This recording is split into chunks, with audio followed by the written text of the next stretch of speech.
Hello friends, ਆਪਾਂ ਗੁਰੂ period ਦੇ ਵਿੱਚ ਕਰ ਰਹੇ ਸੀਗੇ। ਗੁਰੂ ਪੀਰੀਅਡ ਦੇ ਵਿੱਚ ਪਹਿਲਾ ਲੈਕਚਰ ਅਸੀਂ ਕੀਤਾ। ਉਹਦੇ ਵਿੱਚ ਅਸੀਂ ਦੋ ਗੁਰੂ, ਪਹਿਲੇ ਗੁਰੂ ਸ਼੍ਰੀ ਗੁਰੂ ਨਾਨਕ ਦੇਵ ਜੀ ਔਰ ਸ਼੍ਰੀ ਗੁਰੂ ਅੰਗਦ ਦੇਵ ਜੀ, ਦੋ ਗੁਰੂਆਂ ਦੇ ਨਾਲ ਜਿੰਨੇ ਐਗਜ਼ਾਮ ਪੁਆਇੰਟ ਵੀ ਤੇ ਫੈਕਟ ਸੀਗੇ ਉਹ ਕਵਰ ਕੀਤੇ। ਅੱਜ ਆਪਾਂ ਦੂਸਰੇ ਲੈਕਚਰ ਦੇ ਵਿੱਚ ਤੀਸਰੇ ਗੁਰੂ ਸ਼੍ਰੀ ਗੁਰੂ ਅਮਰਦਾਸ ਜੀ ਤੋਂ ਸ਼ੁਰੂਆਤ ਕਰਾਂਗੇ। ਸ਼੍ਰੀ ਗੁਰੂ ਅਮਰਦਾਸ ਜੀ ਨਾਲ ਰਿਲੇਟਡ ਜਿੰਨੇ ਵੀ ਐਗਜ਼ਾਮ ਪੁਆਇੰਟ ਉਹਦੇ ਫੈਕਟਸ ਹੈਗੇ ਉਹ ਆਪਾਂ ਇੱਕ ਇੱਕ ਕਰਕੇ ਕਲੈਕਟ ਕਰਦੇ ਹਾਂ, ਠੀਕ ਹੈ। ਸ਼੍ਰੀ ਗੁਰੂ ਅਮਰਦਾਸ ਜੀ ਤੀਸਰੇ ਗੁਰੂ ਸੀਗੇ ਔਰ ਤੀਸਰੇ ਗੁਰੂ ਗੁਰੂ ਅੰਗਦ ਦੇਵ ਜੀ ਤੋਂ ਬਾਅਦ ਇਹ ਆਏ ਸੀ, ਉਹਨਾਂ ਨੂੰ ਸਕਸੀਡ ਕੀਤਾ ਸੀਗਾ 1552 ਦੇ ਵਿੱਚ, 1552 ਦੇ ਵਿੱਚ, ਠੀਕ ਹੈ। ਉਦੋਂ ਇਹਨਾਂ ਦੀ ਉਮਰ 72 ਸੀ ਜਦੋਂ ਇਹ ਗੁਰੂ ਗੱਦੀ ਇਹਨਾਂ ਨੇ ਸੰਭਾਲੀ। 72 ਈਅਰਸ ਦੇ ਸੀਗੇ। ਇਹ ਸ਼੍ਰੀ ਗੁਰੂ ਨਾਨਕ ਦੇਵ ਜੀ ਤੋਂ ਸਿਰਫ 10 ਸਾਲ ਛੋਟੇ ਸੀਗੇ। ਸ਼੍ਰੀ ਗੁਰੂ ਨਾਨਕ ਦੇਵ ਜੀ ਤੋਂ 10 ਸਾਲ ਛੋਟੇ ਸੀਗੇ। ਇਹਨਾਂ ਦਾ ਜਿਹੜਾ ਜਨਮ ਸੀ 10 ਸਾਲ ਨਹੀਂ, ਜ਼ਿਆਦਾ ਛੋਟੇ ਸੀ ਨਾ। ਇਹਨਾਂ ਦਾ ਜਿਹੜਾ ਜਨਮ ਸੀ 5 ਮਈ 1479 1479 'ਚ ਹੋਇਆ ਸੀਗਾ। ਬਸਰਕੇ ਨਾਂ ਦੀ ਜਗ੍ਹਾ ਸੀ, ਬਸਰਕੇ, ਔਰ ਇਹ ਅੰਮ੍ਰਿਤਸਰ 'ਚ ਫਾਲ ਕਰਦੀ ਆ। ਇਹਨਾਂ ਦੇ ਫਾਦਰ, ਪਿਤਾ ਜੀ ਦਾ ਨਾਮ ਸੀਗਾ ਤੇਜਭਾਨ ਭੱਲਾ ਔਰ ਇਹਨਾਂ ਦੇ ਮਾਤਾ ਜੀ ਦਾ ਨਾਮ ਸੀਗਾ ਬੀਬੀ ਲਕਸ਼ਮੀ। ਕਈ ਜਗ੍ਹਾ ਦੇ ਵਿੱਚ ਬੀਬੀ ਸੁਲੱਖਣੀ ਵੀ ਲਿਖਿਆ ਹੋਇਆ ਹੈ, ਠੀਕ ਹੈ। ਇਹਨਾਂ ਦੇ ਜਿਹੜੇ ਮਿਸਿਸ, ਇਹਨਾਂ ਦੇ ਵਾਈਫਸ ਜਿਹੜੇ ਸੀਗੇ ਉਹਨਾਂ ਦਾ ਨਾਮ ਸੀਗਾ ਬੀਬੀ ਮਨਸਾ ਦੇਵੀ, ਬੀਬੀ ਮਨਸਾ ਦੇਵੀ ਜੀ। ਔਰ ਇਹਨਾਂ ਦੇ ਦੋ ਬੇਟੇ ਸੀ। ਇਹਨਾਂ ਦੇ ਬੜੇ ਬੇਟੇ ਦਾ ਨਾਮ ਸੀ ਬਾਬਾ ਮੋਹਨ ਔਰ ਛੋਟੇ ਦੂਸਰੇ ਬੇਟੇ ਦਾ ਨਾਮ ਸੀ ਬਾਬਾ ਮੋਹਰੀ। ਬਾਬਾ ਮੋਹਨ ਅਤੇ ਬਾਬਾ ਮੋਹਰੀ, ਮੋਹਨ ਅਤੇ ਮੋਹਰੀ ਦੋ ਬੇਟੇ ਸੀ ਇਹਨਾਂ ਦੇ। ਦੋ ਇਹਨਾਂ ਦੀਆਂ ਬੇਟੀਆਂ ਸੀਗੀਆਂ। ਇੱਕ ਬੜੀ ਬੇਟੀ ਦਾ ਨਾਮ ਸੀ ਬੀਬੀ ਭਾਨੀ ਔਰ ਛੋਟੀ ਬੇਟੀ ਦਾ ਨਾਮ ਸੀ ਬੀਬੀ ਦਾਨੀ। ਬੀਬੀ ਭਾਨੀ ਅਤੇ ਬੀਬੀ ਦਾਨੀ ਸ਼੍ਰੀ ਗੁਰੂ ਅਮਰਦਾਸ ਜੀ ਦੀਆਂ ਦੋ ਬੇਟੀਆਂ ਸੀਗੀਆਂ। ਜਿਹੜੀ ਬੀਬੀ ਭਾਨੀ ਸੀ ਇਹ ਭਾਈ ਜੇਠਾ ਜੀ ਦੇ ਨਾਲ ਮੈਰਿਡ ਸੀ, ਜਿਹੜੇ ਕਿ ਬਾਅਦ 'ਚ ਚੌਥੇ ਗੁਰੂ ਸ਼੍ਰੀ ਗੁਰੂ ਰਾਮਦਾਸ ਜੀ ਬਣੇ, ਚੌਥੇ ਗੁਰੂ। ਬੀਬੀ ਉਹਨਾਂ ਦਾ ਨਾਮ ਅਸਲੀ ਨਾਮ ਭਾਈ ਜੇਠਾ ਜੀ ਸੀਗਾ ਅਤੇ ਬੀਬੀ ਭਾਨੀ ਉਹਨਾਂ ਨਾਲ ਵਿਆਹ ਹੋਏ ਸੀਗੇ। ਉਸ ਤੋਂ ਬਾਅਦ ਇੱਕ ਇੰਪੋਰਟੈਂਟ ਚੀਜ਼ ਹੈ, ਇਹ ਸ਼੍ਰੀ ਗੁਰੂ ਅਮਰਦਾਸ ਜੀ ਵੈਸ਼ਨਵ ਸੈਕਟ, ਹਿੰਦੂ ਧਰਮ ਦੇ ਵਿੱਚ ਵੈਸ਼ਨਵ ਸੈਕਟ, ਲਾਰਡ ਵਿਸ਼ਨੂੰ ਦੇ ਪੁਜਾਰੀ ਸੀਗੇ ਇਹ, ਔਰ ਰੈਗੂਲਰ ਹਰਿਦੁਆਰ ਵਿਜ਼ਿਟ ਕਰਦੇ ਸੀ, ਰੈਗੂਲਰ ਹਰਿਦੁਆਰ ਜਾਇਆ ਕਰਦੇ ਸੀਗੇ। ਤਾਂ ਇਹਦੇ ਵਿੱਚ ਇੱਕ ਸਟੋਰੀ ਆ ਕਿ ਇੱਕ ਵਾਰੀ ਇੱਦਾਂ ਕਿੱਥੋਂ ਇਹਨਾਂ ਨੂੰ ਠੋਕਰ ਵੱਜੀ, ਕਿੱਥੋਂ ਇਹ ਵੈਸ਼ਨਵ ਸੈਕਟ ਤੋਂ ਮਤਲਬ ਮਾਈਂਡ ਇਹਨਾਂ ਦਾ ਚੇਂਜ ਹੋਇਆ ਅਤੇ ਸ਼੍ਰੀ ਗੁਰੂ ਨਾਨਕ ਦੇਵ ਜੀ ਦੇ ਫੋਲੋਅਰ ਬਣੇ, ਸ਼੍ਰੀ ਗੁਰੂ ਅੰਗਦ ਦੇਵ ਜੀ ਦੇ ਫੋਲੋਅਰ ਬਣੇ। ਮਤਲਬ ਇੱਕ ਸਟੋਰੀ ਹੈ ਕਿ ਇੱਕ ਵਾਰੀ ਇਹ ਉੱਥੇ ਹਰਿਦੁਆਰ ਗਏ ਹੋਏ ਸੀਗੇ। ਹਰਿਦੁਆਰ ਦੇ ਵਿੱਚ ਇੱਕ ਜਗ੍ਹਾ 'ਤੇ ਲੰਗਰ ਦੇ ਵਿੱਚ ਇਹ ਲੰਗਰ ਖਾਣ ਲਈ ਐਂਟਰ ਕੀਤੇ। ਤਾਂ ਉਹ ਲੰਗਰ ਦੇ ਵਿੱਚ ਇੱਕ ਕਿਹਾ ਗਿਆ ਸੀਗਾ ਕਿ ਜਿਹੜਾ ਬੰਦੇ ਦਾ ਗੁਰੂ ਨਹੀਂ ਹੈਗਾ, ਠੀਕ ਹੈ, ਉਹ ਬੰਦਾ ਲੰਗਰ 'ਚ ਨਾ ਬੈਠੇ। ਤਾਂ ਪਹਿਲਾਂ ਤਾਂ ਇਹਨਾਂ ਦੇ ਦਿਮਾਗ 'ਚ, ਕਿਉਂਕਿ ਇਹਨਾਂ ਦਾ ਵੀ ਕੋਈ ਗੁਰੂ ਨਹੀਂ ਸੀਗਾ, ਅਤੇ ਇਹਨਾਂ ਦੇ ਦਿਮਾਗ 'ਚ ਵੀ ਇਹ ਗੱਲ ਬੈਠੀ ਕਿ ਵੀ ਲੰਗਰ 'ਚ ਇੱਥੇ ਤਾਂ ਸਿਰਫ ਉਹੀ ਬੰਦੇ ਬੈਠਦੇ ਆ ਜਿਹਨਾਂ ਦਾ ਗੁਰੂ ਨਹੀਂ ਹੁੰਦਾ, ਗੁਰੂ ਹੈਗੇ ਆ। ਇਹਨਾਂ ਨੇ ਭੁੱਖ ਲੱਗੀ ਹੋਈ ਸੀ, ਇਹ ਜਾ ਕੇ ਬਹਿ ਗਏ ਲੰਗਰ ਦੇ ਵਿੱਚ, ਖਾਣ ਲੱਗ ਗਏ। ਉੱਥੋਂ ਜਿਹੜੇ ਲੰਗਰ ਦੇ ਔਰਗਨਾਈਜ਼ ਕਰਨ ਵਾਲੇ ਲੋਕ ਸੀਗੇ ਉਹਨਾਂ ਨੇ ਇਹਨਾਂ ਨੂੰ ਪੁੱਛ ਲਿਆ ਕਿ ਹਾਂਜੀ ਤੁਸੀਂ ਆਪਣੇ ਗੁਰੂ ਦਾ ਨਾਮ ਦੱਸੋ, ਤੁਹਾਡਾ ਗੁਰੂ ਕੌਣ ਆ। ਕਿਉਂਕਿ ਇਹ ਗੁਰੂ ਤੋਂ ਬਿਨਾਂ ਸੀਗੇ, ਇਸ ਕਰਕੇ ਇਹ ਨਾਮ ਨਹੀਂ ਦੱਸ ਸਕੇ ਔਰ ਇਹਨਾਂ ਨੂੰ ਲੰਗਰ ਤੋਂ ਹਟਾ ਦਿੱਤਾ ਗਿਆ, ਜਾਂ ਕਹਿ ਲਓ ਕਿ ਉਹਨਾਂ ਨੇ ਉਠਾ ਦਿੱਤਾ। ਤਾਂ ਇਹਨਾਂ ਨੂੰ ਬੜੀ ਸੱਟ ਵੱਜੀ ਕਿ ਇਹ ਮੈਨੂੰ ਇੱਦਾਂ ਲੰਗਰ 'ਚੋਂ ਕਿਵੇਂ ਹਟਾਤਾ, ਹੈ ਨਾ। ਅਤੇ ਉਸ ਤੋਂ ਬਾਅਦ ਇਹਨਾਂ ਨੇ ਜਦੋਂ ਘਰ ਆਏ ਤਾਂ ਇਹਨਾਂ ਨੇ ਬੀਬੀ ਅਮਰੋ, ਠੀਕ ਹੈ, ਬੀਬੀ ਅਮਰੋ ਦੇ ਮੂੰਹੋਂ ਇਹਨਾਂ ਨੇ ਸ਼੍ਰੀ ਗੁਰੂ ਨਾਨਕ ਦੇਵ ਜੀ ਦੇ ਸ਼ਲੋਕ ਸੁਣੇ, ਠੀਕ ਹੈ। ਅਤੇ ਇਹਨਾਂ ਨੂੰ ਉਹ ਸ਼ਲੋਕਾਂ ਦੇ ਨਾਲ ਥੋੜ੍ਹਾ ਲਗਾਵ ਹੋਇਆ। ਇਨਕੁਆਇਰੀ ਕੀਤੀ ਕਿ ਕੌਣ ਆ। ਉਹਨਾਂ ਨੇ ਦੱਸਿਆ ਕਿ ਬੀਬੀ ਅਮਰੋ ਜੀ ਨੇ ਦੱਸਿਆ ਕਿ ਗੁਰੂ ਨਾਨਕ ਦੇਵ ਜੀ ਦੇ ਸ਼ਲੋਕ ਆ ਔਰ ਉਹ ਤਾਂ ਦੁਨੀਆ ਤੋਂ ਜਾ ਚੁੱਕੇ ਆ। ਉਸ ਤੋਂ ਬਾਅਦ ਉਹਨਾਂ ਦੀ ਗੱਦੀ 'ਤੇ ਗੁਰੂ ਅੰਗਦ ਦੇਵ ਜੀ ਬੈਠੇ ਆ ਅਤੇ ਫਿਰ ਗੁਰੂ ਅੰਗਦ ਦੇਵ ਜੀ ਨੂੰ ਜਾ ਕੇ ਮਿਲੇ ਔਰ ਮਤਲਬ ਕਿ ਉਸ ਤੋਂ ਬਾਅਦ ਫਿਰ ਇਹ ਉਹਨਾਂ ਦੇ ਫੋਲੋਅਰ ਬਣ ਗਏ। ਇੱਕ ਇੰਪੋਰਟੈਂਟ ਇੱਕ ਘਟਨਾ ਹੈ, ਘਟਨਾ ਨਹੀਂ ਇੱਕ ਇੰਪੋਰਟੈਂਟ ਇੰਸਟੀਟਿਊਸ਼ਨਸ ਹੈ ਕਿ ਇਹਨਾਂ ਨੇ ਮੰਜੀ ਪ੍ਰਥਾ ਦੀ ਸਥਾਪਨਾ ਕੀਤੀ। ਮੰਜੀ ਪ੍ਰਥਾ ਤੋਂ ਭਾਵ ਆ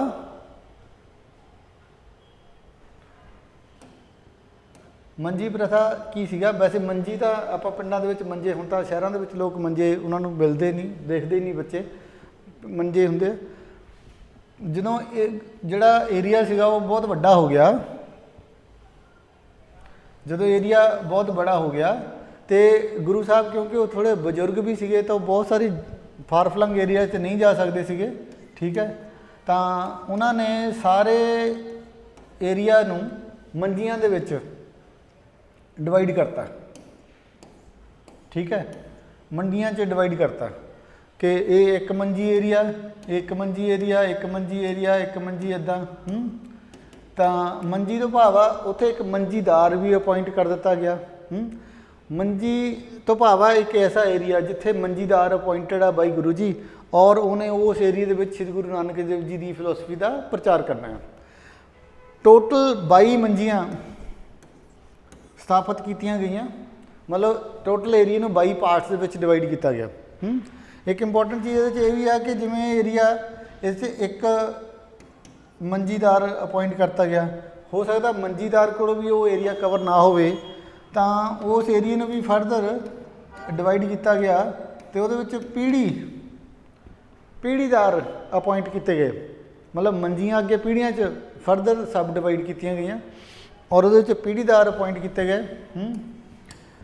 ਅਤੇ ਪੀੜ੍ਹੀਦਾਰ ਸੀਗੇ ਇਹ ਮੰਜੀਦਾਰ ਦੇ ਸਬੋਰਡੀਨੇਟ ਸੀਗੇ। ਮੰਜੀਦਾਰ ਜਿਹੜਾ ਸੀਗਾ ਉਹ ਸਿੱਧਾ ਸ਼੍ਰੀ ਗੁਰੂ ਅਮਰਦਾਸ ਜੀ ਨੂੰ ਰਿਪੋਰਟ ਕਰਦਾ ਸੀਗਾ। ਗੁਰੂ ਅਮਰਦਾਸ ਜੀ ਆਪ ਮੰਜੀਦਾਰ ਅਪੋਇੰਟ ਕਰਿਆ ਕਰਦੇ ਸੀਗੇ ਔਰ ਮੰਜੀਦਾਰ ਦਾ ਔਰ ਪੀੜ੍ਹੀਦਾਰ ਦਾ ਦੋਨਾਂ ਦਾ ਬੇਸਿਕ ਕੰਮ ਸੀਗਾ ਕਿ ਆਪਣੇ ਏਰੀਏ ਦੇ ਵਿੱਚ ਗੁਰੂ ਦੀ ਸਿੱਖਿਆ ਦਾ ਪ੍ਰਚਾਰ ਕਰਨਾ, ਠੀਕ ਹੈ ਜੀ।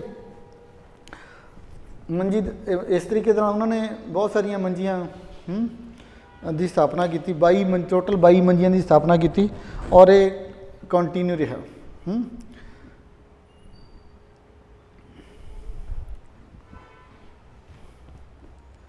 ਇੱਕ ਅਗਲਾ ਪੁਆਇੰਟ ਹੈ ਦਾਤੂ ਜੀ ਜਿਹੜੇ ਗੁਰੂ ਅੰਗਦ ਦੇਵ ਜੀ ਦੇ ਐਲਡਰ ਸਨ ਸੀਗੇ, elder son of Guru Angad Dev, ਇਹਨਾਂ ਦੇ ਨਾਲ ਕੌਨਫਲਿਕਟਸ ਪੈਦਾ ਹੋ ਗਏ। ਦਾਤੂ ਜੀ ਨਾਲ ਕੀ ਕੌਨਫਲਿਕਟਸ ਪੈਦਾ ਹੋਏ ਕਿ ਦਾਤੂ ਜੀ ਜਿਹੜੇ ਸੀਗੇ ਉਹ ਆਪਣੇ ਆਪ ਨੂੰ ਸਕਸੈਸਰ, ਗੁਰੂ ਜੀ ਦਾ ਸਕਸੈਸਰ ਕਹਿਣ ਲੱਗ ਗਏ ਕਿ ਮੈਂ ਹੀ ਸਕਸੈਸਰ ਹਾਂ। ਜਿਵੇਂ ਆਪਾਂ ਪਿਛਲੇ ਲੈਕਚਰ 'ਚ ਵੀ ਗੱਲ ਕਰਦੇ ਸੀਗੇ ਕਿ ਪਹਿਲਾਂ ਹਿੰਦੂ ਟਰੈਡੀਸ਼ਨ ਇਹ ਸੀਗਾ ਕਿ ਬਾਪ ਦਾ ਸਕਸੈਸਰ ਬੇਟਾ ਆਪਣੇ ਆਪ ਬਣ ਜਾਂਦਾ ਸੀ, ਹੈ ਨਾ। ਪਰ ਗੁਰੂ ਗੱਦੀ ਦੇ ਵਿੱਚ ਐਵੇਂ ਨਹੀਂ ਸੀਗਾ। ਗੁਰੂ ਨਾਨਕ ਦੇਵ ਜੀ ਨੇ ਹੀ ਉਹ ਸ਼ੁਰੂ ਕੀਤਾ ਕਿ ਉਹ ਕਿਸੇ ਹੋਰ ਨੂੰ ਸਕਸੈਸਰ ਅਪੋਇੰਟ ਕੀਤਾ, ਇਹਨਾਂ ਨੇ ਵੀ ਇੱਦਾਂ ਕੀਤੀ। ਪਰ ਉਹ ਦਾਤੂ ਜੀ ਆਪਣੇ ਆਪ ਨੂੰ ਸਕਸੈਸਰ ਕਹਿੰਦੇ ਸੀਗੇ ਅਤੇ ਗੁਰੂ ਜੀ ਦੇ ਫੋਲੋਅਰਸ ਦੇ ਨਾਲ ਕਾਫੀ ਲੜਾਈ ਝਗੜਾ ਕਰਦੇ ਸੀਗੇ। ਤਾਂ ਗੁਰੂ ਜੀ ਦਾਤੂ ਜੀ ਜਿਹੜੇ ਉਹਨਾਂ ਦੇ ਅੰਗਦ ਦੇਵ ਜੀ ਦੇ ਬੇਟੇ ਸੀਗੇ ਉਹਨਾਂ ਨੂੰ ਮਿਲੇ, ਉਹਨਾਂ ਦੇ ਨਾਲ ਕਾਫੀ ਜਿਹੜਾ ਰਿਜ਼ੋਲਵ ਕੀਤਾ। ਉਸ ਤੋਂ ਬਾਅਦ ਗੁਰੂ ਅਮਰਦਾਸ ਜੀ ਨੇ ਗੋਇੰਦਵਾਲ ਸਾਹਿਬ ਦੇ ਵਿੱਚ ਇੱਕ 84 ਸਟੈਪ ਵਾਲੀ ਬਾਉਲੀ ਬਣਾਈ। ਬਾਉਲੀ ਕੀ ਹੁੰਦਾ? ਜਿਵੇਂ ਇੱਕ ਖੂਹ ਆ, ਹੈ ਨਾ, ਖੂਹ ਆ ਪਾਣੀ ਕੱਢਣ ਵਾਸਤੇ, ਉੱਥੇ ਇੱਕ ਸਟੈਪ ਬਣਾਏ ਗਏ 84 ਸਟੈਪਸ। ਉਹ ਖੂਹ ਬਿਲਕੁਲ ਥੱਲੇ ਤੱਕ ਬੰਦਾ ਜਾ ਸਕਦਾ, ਬਹੁਤ ਡੂੰਘੇ ਜਿੱਥੋਂ ਪਾਣੀ ਦਾ ਫਲੋ ਨਿਕਲਦਾ ਉੱਥੇ ਤੱਕ ਜਾ ਸਕਦਾ। 84 ਸਟੈਪ ਵਾਲੀ ਇਹ ਪੌੜੀ ਸੀ ਜਾਂ ਬਾਉਲੀ ਸੀ। ਉਹ ਸ੍ਰੀ ਗੁਰੂ ਅਮਰਦਾਸ ਜੀ ਨੇ ਗੋਇੰਦਵਾਲ ਸਾਹਿਬ ਦੇ ਵਿੱਚ ਇੱਕ ਬਾਉਲੀ ਦੀ ਕੰਸਟਰਕਸ਼ਨ ਕੀਤੀ। ਗੋਇੰਦਵਾਲ ਸ਼ਹਿਰ ਇਸ ਤੋਂ ਪਹਿਲੇ ਗੁਰੂ ਜੀ ਨੇ ਬਣਾਇਆ ਸੀਗਾ, ਉੱਥੇ ਬਾਉਲੀ ਦੀ ਕੰਸਟਰਕਸ਼ਨ ਜਿਹੜੀ ਆ ਗੁਰੂ ਅਮਰਦਾਸ ਜੀ ਨੇ ਕੀਤੀ। ਉਸ ਤੋਂ ਬਾਅਦ ਲੰਗਰ ਪ੍ਰਥਾ ਨੂੰ ਐਕਸਪੈਂਡ ਕੀਤਾ। ਇਹ ਵੀ ਇੱਕ ਬਹੁਤ ਇੰਪੋਰਟੈਂਟ ਵਰਕ ਸੀਗਾ। ਜਿਸ ਤਰੀਕੇ ਦੇ ਨਾਲ ਬੀਬੀ ਉਸ ਤੋਂ ਪਹਿਲਾਂ ਆਪਾਂ ਦੇਖਦੇ ਸੀਗੇ ਬੀਬੀ ਖੀਵੀ, ਹੈ ਨਾ, ਤਾਂ ਬੀਬੀ ਭਾਨੀ ਜਿਵੇਂ ਲੰਗਰ ਪ੍ਰਥਾ ਨੂੰ ਕਿਵੇਂ ਔਰਗਨਾਈਜ਼ ਕਰ ਰਹੇ ਸੀਗੇ, ਉਹ ਗੁਰੂ ਅਮਰਦਾਸ ਜੀ ਨੇ ਉਸ ਚੀਜ਼ਾਂ ਨੂੰ ਅੱਗੇ ਵਧਾਇਆ। ਤਾਂ ਗੁਰੂ ਅਮਰਦਾਸ ਜੀ ਨੇ ਇੱਕ ਸਲੋਗਨ ਵੀ ਦਿੱਤਾ, ਉਹ ਸੀਗਾ पहले पंगत फिर संगत, है ना, पहला पंगत फिर संगत, पंगत संगत, पहला पंगत फिर संगत, मतलब पहला लाइन 'च बैठ के रोटी खाओ और फिर तुसी लंगर खाओ, उस तो बाद संगत 'च आके बैठो। ये मन्निया जाता कि एक बार श्री जिहड़ा मुगल किंग सीगा अकबर, वो गोइंदवाल साहब आए सी और उन्होंने आके पहला उन्होंने भी ये प्रिंसीपल नूं फॉलो किया कि असी पहला मतलब कि पहला पंगत पहला पंगत करांगे फिर संगत करांगे। तो जदों ਜਿਹੜੇ मुगल किंग से अकबर ना, ये गोइंदवाल साहब आए और इन्होंने उत्थे आके 84 ਜਿਹੜੇ विलेजेस ਸੀਗੇ ਉਹ दान किए, मतलब गुरु जी ਨੂੰ दान किए। ਹਾਲੇ ਇਹਦੇ ਵਿੱਚ ਇੱਕ ਹੋਰ ਸਟੋਰੀ ਹੈ ਕਿ ਗੁਰੂ ਜੀ ਜਿਹੜੇ ਸੀਗੇ ਉਹ ਕਹਿੰਦੇ ਜੀ ਅਸੀਂ ਇੱਦਾਂ ਰਾਇਲ ਪੈਟਰਨੇਜ ਨਹੀਂ ਲੈਣੀ, किसी अकबर जिमें मुगल किंग सीगा उस तो असीं दान नहीं लेना, साडा जिहड़ा डेरा आ ये आम लोगों की कंट्रीब्यूशन के नाल चलदा है, आपां मुगल किंग तो नहीं लेना। फिर कहा जाता कि अकबर ने बीबी भानी नूं अडॉप्ट किया तो वो जिहड़े 84 विलेजेस सीगे वो बीबी भानी के नाम लाए, इस तरीके दे नाल वो डोनेशन करके गए। ये गोइंदवाल साहब की फोटो हैगी आ गुरुद्वारे की, गुरुद्वारा साहब बौली साहब है, ठीक है, बौली साहब गुरुद्वारा वो फोटो है। तो उस तो बाद जिहड़ा 84 विलेजेस जिथे डोनेट किए, सॉरी 84 विलेजेस जिहड़े सीगे वो जिहड़ी जगह सीगी वो बन गई रामसर, उसका नाम रखा गया रामसर। वो जिहड़ी 84 पिंड दान किए अकबर ने बीबी भानी नूं, वो जगह का नाम रखा गया वो कलैक्टिवली रामसर। रामसर एक वो जगह सी जिथे मतलब इंपॉर्टेंट यदी एक इंपॉर्टेंस आ कि रामसर दे विच आदि ग्रंथ लिखा बाद दे विच अगले गुरु जिहड़े सीगे, ठीक है, आदि ग्रंथ उन्होंने रामसर दे विच लिखा, आई मीन अगले नहीं, गुरु अर्जन देव जी ने, अर्जन दे बाद च लिखा ना, नैक्सट गुरु 5वें गुरु ने आदि ग्रंथ लिखा और ये रामसर दे विच लिखा। ये वही जगह सी जिहड़ी बीबी भानी नूं अकबर ने डोनेट की सी, ठीक है जी। उस तो बाद गुरु अमरदास जी ने श्लोक लिखे 907 श्लोक लिखे, हर गुरु जी ने लिखे। ये बाद श्री गुरु अर्जन देव जी ने 907 श्लोक सीगे गुरु अमरदास जी ने वो आदि ग्रंथ के विच ऐड किए। तो बाद एज इट इज़ कंटिन्यू हो गए। श्री गुरु गोबिंद सिंह जी ने बाद जो आदि ग्रंथ नूं श्री गुरु ग्रंथ साहब जी का दर्जा दिता तो ये कंटिन्यू हो गया, ठीक है, 907। इस तो इलावा श्लोक 907 लिखण तो इलावा गुरु अमरदास जी ने आनंद साहिब लिखा। आनंद साहिब एक होर उन्होंने लिखत है, उन्होंने राइटिंग है आनंद साहिब। आनंद साहिब तो एक होर चीज़ लिखी उन्होंने, वो सीगियां घोड़ियाँ। घोड़ियाँ यू नो घोड़ियाँ की होंदियां, जदों मुंडे का विआह हुंदा ते मुंडे दीयां भैणां विआह के समय घोड़ियाँ गाउंदियां आ, ठीक है, वो जिहड़ियां घोड़ियाँ गाईयां जांदियां वो एक हैप्पी मूवमेंट के सॉन्ग्स हुंदे आ, विआह दे उत्ते गाए जाते हैं। ये गुरु अमरदास जी ने बहुत सारिया कुछ घोड़ियाँ लिखियाँ। लास्ट इन्हों का पॉइंट है कि इन्होंने भाई जेठा जी जोड़े कि बाद श्री गुरु रामदास जी बने, वो इन्हों के सक्सैसर बने 1574 के 1574 के भाई जेठा जी इन्होंने सक्सीड किया और 1 सितंबर 1574 1574 नूं गुरु अमरदास जी ज्योति जोत समा गए। उदों उन्होंने उम्र सी 95 साल, 95 ईयर्स की एज के ज्योति जोत समा गए। इत्थे एक होर कहानी है जिहड़ी विच ऐड अप हुंदी है।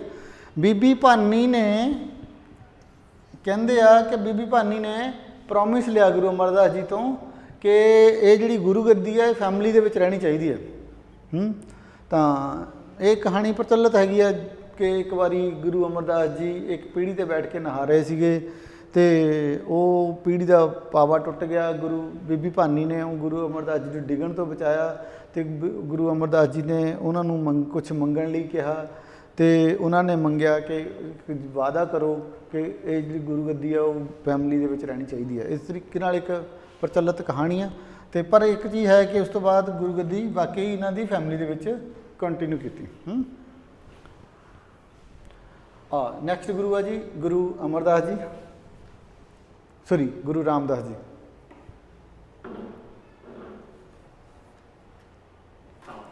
ਗੁਰੂ ਰਾਮਦਾਸ ਜੀ 1574 ਤੋਂ ਲੈ ਕੇ 1581 ਤੱਕ ਇਹ ਗੁਰੂ ਗੱਦੀ 'ਤੇ ਰਹੇ। ਇਹ ਵਿਕੀਪੀਡੀਆ 'ਤੇ ਸ਼੍ਰੀ ਗੁਰੂ ਰਾਮਦਾਸ ਜੀ ਦੀ ਫੋਟੋ ਅਵੇਲੇਬਲ ਸੀ। ਸ਼੍ਰੀ ਗੁਰੂ ਰਾਮ ਅਦਰਵਾਈਜ਼ ਜਿਹੜੀਆਂ ਫੋਟੋਆਂ ਸਾਰੇ ਗੁਰੂ ਸਾਹਿਬਾਨਾਂ ਦੀਆਂ ਫੋਟੋਆਂ ਉਹ ਪਾਪੂਲਰ ਹੈਗੀਆਂ। ਸੂਬਾ ਸਿੰਘ ਦੀ ਜਿਹੜੀ ਪੇਂਟਿੰਗਸ ਹੈਗੀਆਂ ਉਹ ਵਾਲੀਆਂ ਹੈ ਨਾ, ਤਾਂ ਪਰ ਕਈ ਜਗ੍ਹਾ 'ਤੇ ਥੋੜ੍ਹੀਆਂ ਡਿਫਰੈਂਟ ਫੋਟੋ ਵੀ ਹੈਗੀਆਂ। ਇਹ ਸ਼੍ਰੀ ਗੁਰੂ ਇਹ ਉਸ ਤੋਂ ਡਿਫਰੈਂਟ ਫੋਟੋ ਆ ਸ਼੍ਰੀ ਗੁਰੂ ਰਾਮਦਾਸ ਜੀ ਦੀ। ਸ਼੍ਰੀ ਗੁਰੂ ਰਾਮਦਾਸ ਜੀ 1574 ਤੋਂ ਲੈ ਕੇ 1581 ਤੱਕ ਇਹ ਗੁਰੂ ਗੱਦੀ 'ਤੇ ਰਹੇ। ਔਰ ਇਹਨਾਂ ਦੀ ਲਾਈਫ ਦੇ ਬਾਰੇ 'ਚ ਅਗਰ ਆਪਾਂ ਗੱਲ ਕਰੀਏ ਤਾਂ ਇਹਨਾਂ ਦਾ ਜਿਹੜਾ ਜਨਮ ਸੀਗਾ ਉਹ 24 ਸਤੰਬਰ 1534 ਨੂੰ ਚੂਨਾ ਮੰਡੀ ਲਾਹੌਰ ਦੇ ਵਿੱਚ ਹੋਇਆ ਸੀਗਾ। ਠੀਕ ਹੈ, ਚੂਨਾ ਮੰਡੀ ਲਾਹੌਰ ਦੇ ਵਿੱਚ ਹੋਇਆ ਸੀਗਾ। 24 ਸਤੰਬਰ 1534 ਨੂੰ ਚੂਨਾ ਮੰਡੀ ਲਾਹੌਰ ਦੇ ਵਿੱਚ ਸ਼੍ਰੀ ਗੁਰੂ ਰਾਮਦਾਸ ਜੀ ਦਾ ਜਨਮ ਹੋਇਆ ਸੀਗਾ। ਇਹਨਾਂ ਦੇ ਪਿਤਾ ਜੀ ਦਾ ਨਾਮ ਸੀ ਹਰੀਦਾਸ ਜੀ, ਔਰ ਇਹਨਾਂ ਦੀ ਮਾਤਾ ਜੀ ਦਾ ਨਾਮ ਸੀ ਦਇਆਵਤੀ। ਪਿਤਾ ਜੀ ਦਾ ਨਾਮ ਸੀ ਹਰੀਦਾਸ ਜੀ, ਮਾਤਾ ਜੀ ਦਾ ਨਾਮ ਸੀ ਦਇਆਵਤੀ ਜੀ। ਘੁੰਗਣੀਆਂ ਪਤਾ ਕੀ ਹੁੰਦੀਆਂ?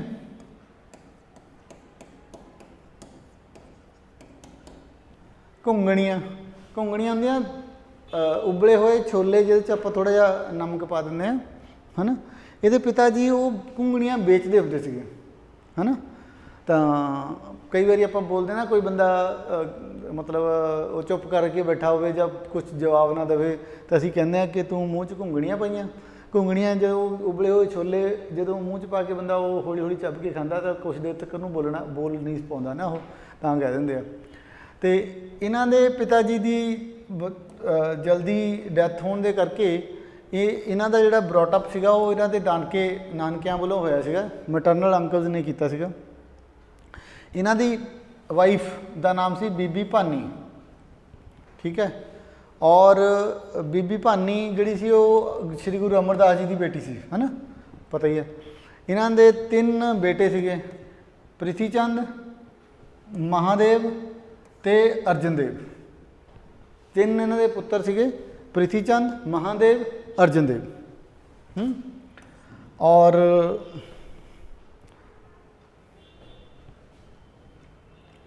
ਇਹ ਉਹਨਾਂ ਥੋੜ੍ਹਾ ਲਾਈਫ ਦੇ ਬਾਰੇ 'ਚ ਗੁਰੂ ਰਾਮਦਾਸ ਜੀ ਨੂੰ ਬਿਲਡਰ ਗੁਰੂ ਵੀ ਕਿਹਾ ਜਾਂਦਾ ਹੈ। ਬਿਲਡਰ ਗੁਰੂ, ਠੀਕ ਹੈ, ਬਿਲਡਰ ਗੁਰੂ ਮਤਲਬ ਜਿਨ੍ਹਾਂ ਨੇ ਬਿਲਡਿੰਗਾਂ ਬਣਾਈਆਂ, ਕੰਸਟਰਕਸ਼ਨਸ ਕੀਤੀਆਂ। ਇਹਨਾਂ ਦਾ ਅਸਲੀ ਨਾਮ ਦੱਸਤਾ ਨਾ, ਅਸਲੀ ਨਾਮ ਇਹਨਾਂ ਦਾ ਭਾਈ ਜੇਠਾ ਜੀ ਸੀਗਾ, ਪਹਿਲਾਂ ਗੱਲ ਕਰ ਲਈ। ਇਹਨਾਂ ਨੂੰ ਬਿਲਡਰ ਗੁਰੂ ਕਿਹਾ ਜਾਂਦਾ।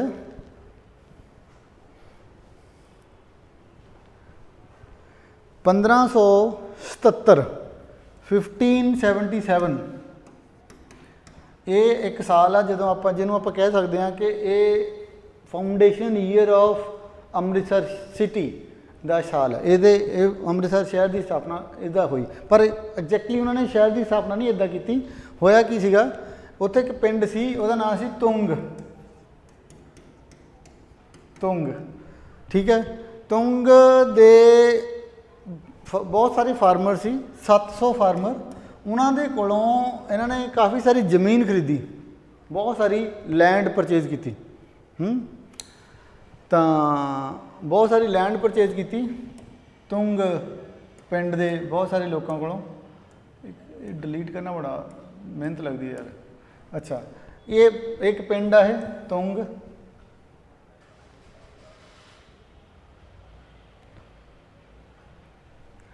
ਪਿੰਡ ਆ। ਉਹ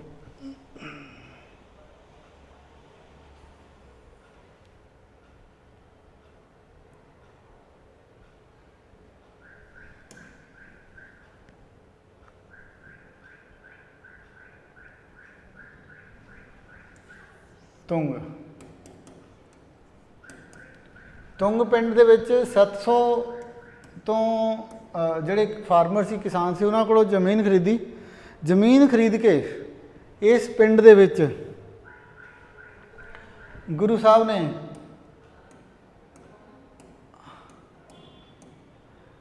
ਨੇ ਦੋ ਸਰੋਵਰ ਬਣਾਏ। ਜਿਵੇਂ ਇਹ ਪਿੰਡ ਆ, ਇਹਦੇ ਵਿੱਚ 2 ਸਰੋਵਰ ਬਣਾਏ। ਠੀਕ ਹੈ, ਪਿੰਡ ਦੇ ਵਿੱਚ 2 ਸਰੋਵਰ ਬਣਾਏ। ਤਾਂ ਇਹਨਾਂ ਇੱਕ ਦਾ ਨਾਂ ਸੀਗਾ ਅੰਮ੍ਰਿਤਸਰ, ਇੱਕ ਦਾ ਨਾਂ ਸੀ ਸੰਤੋਖਸਰ। 2 ਪੌਂਡ 2 ਸਰੋਵਰ ਬਣਾਏ। ਇੱਕ ਦਾ ਨਾਂ ਸੀ ਅੰਮ੍ਰਿਤਸਰ, ਇੱਕ ਦਾ ਨਾਂ ਸੀ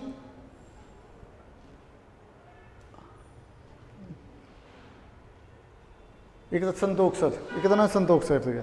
ਬਾਅਦ ਦੇ ਵਿੱਚ ਅੰਮ੍ਰਿਤਸਰ ਜਿਹੜਾ ਸ਼ਹਿਰ ਸੀਗਾ, ਅੰਮ੍ਰਿਤਸਰ ਜਿਹੜਾ ਪੌਂਡ ਸੀਗਾ ਜਾਂ ਇੱਕ ਸਰੋਵਰ ਸੀਗਾ, ਉਹਦੇ ਵਿੱਚ ਹਰਿਮੰਦਰ ਸਾਹਿਬ ਬਣਨ ਦੇ ਨਾਲ ਪੂਰੇ ਸ਼ਹਿਰ ਦਾ ਨਾਂ ਜਿਹੜਾ ਸੀ ਉਹ ਹਰਿਮੰਦਰ ਸਾਹਿਬ ਅੰਮ੍ਰਿਤਸਰ ਹੋ ਗਿਆ। ਅਦਰਵਾਈਜ਼ ਸ਼੍ਰੀ ਗੁਰੂ ਰਾਮਦਾਸ ਜੀ ਨੇ ਇਹ ਸ਼ਹਿਰ ਦਾ ਨਾਮ ਅੰਮ੍ਰਿਤਸਰ ਨਹੀਂ ਰੱਖਿਆ ਸੀ, ਪਰ ਅਸੀਂ ਇਹਦਾ ਨਾਮ ਸੀ ਚੱਕ। ਗੁਰੂ ਸਾਹਿਬ ਨੇ ਇਹਦਾ ਨਾਮ ਚੱਕ ਜ਼ਰੂਰ ਕਹਿਣਾ ਸ਼ੁਰੂ ਕੀਤਾ ਸੀਗਾ। ਇਸ ਕਰਕੇ ਬਾਅਦ ਦੇ ਵਿੱਚ ਇਹਨੂੰ ਚੱਕ ਰਾਮਦਾਸਪੁਰਾ ਵੀ ਕਹਿਣ ਲੱਗ ਗਏ ਕਿ ਸ਼ਹਿਰ ਨੂੰ ਚੱਕ ਰਾਮਦਾਸਪੁਰਾ ਆ। ਔਰ ਚੱਕ ਰਾਮਦਾਸਪੁਰਾ ਹੀ ਬਾਅਦ ਦੇ ਵਿੱਚ ਬਣ ਗਿਆ ਅੰਮ੍ਰਿਤਸਰ।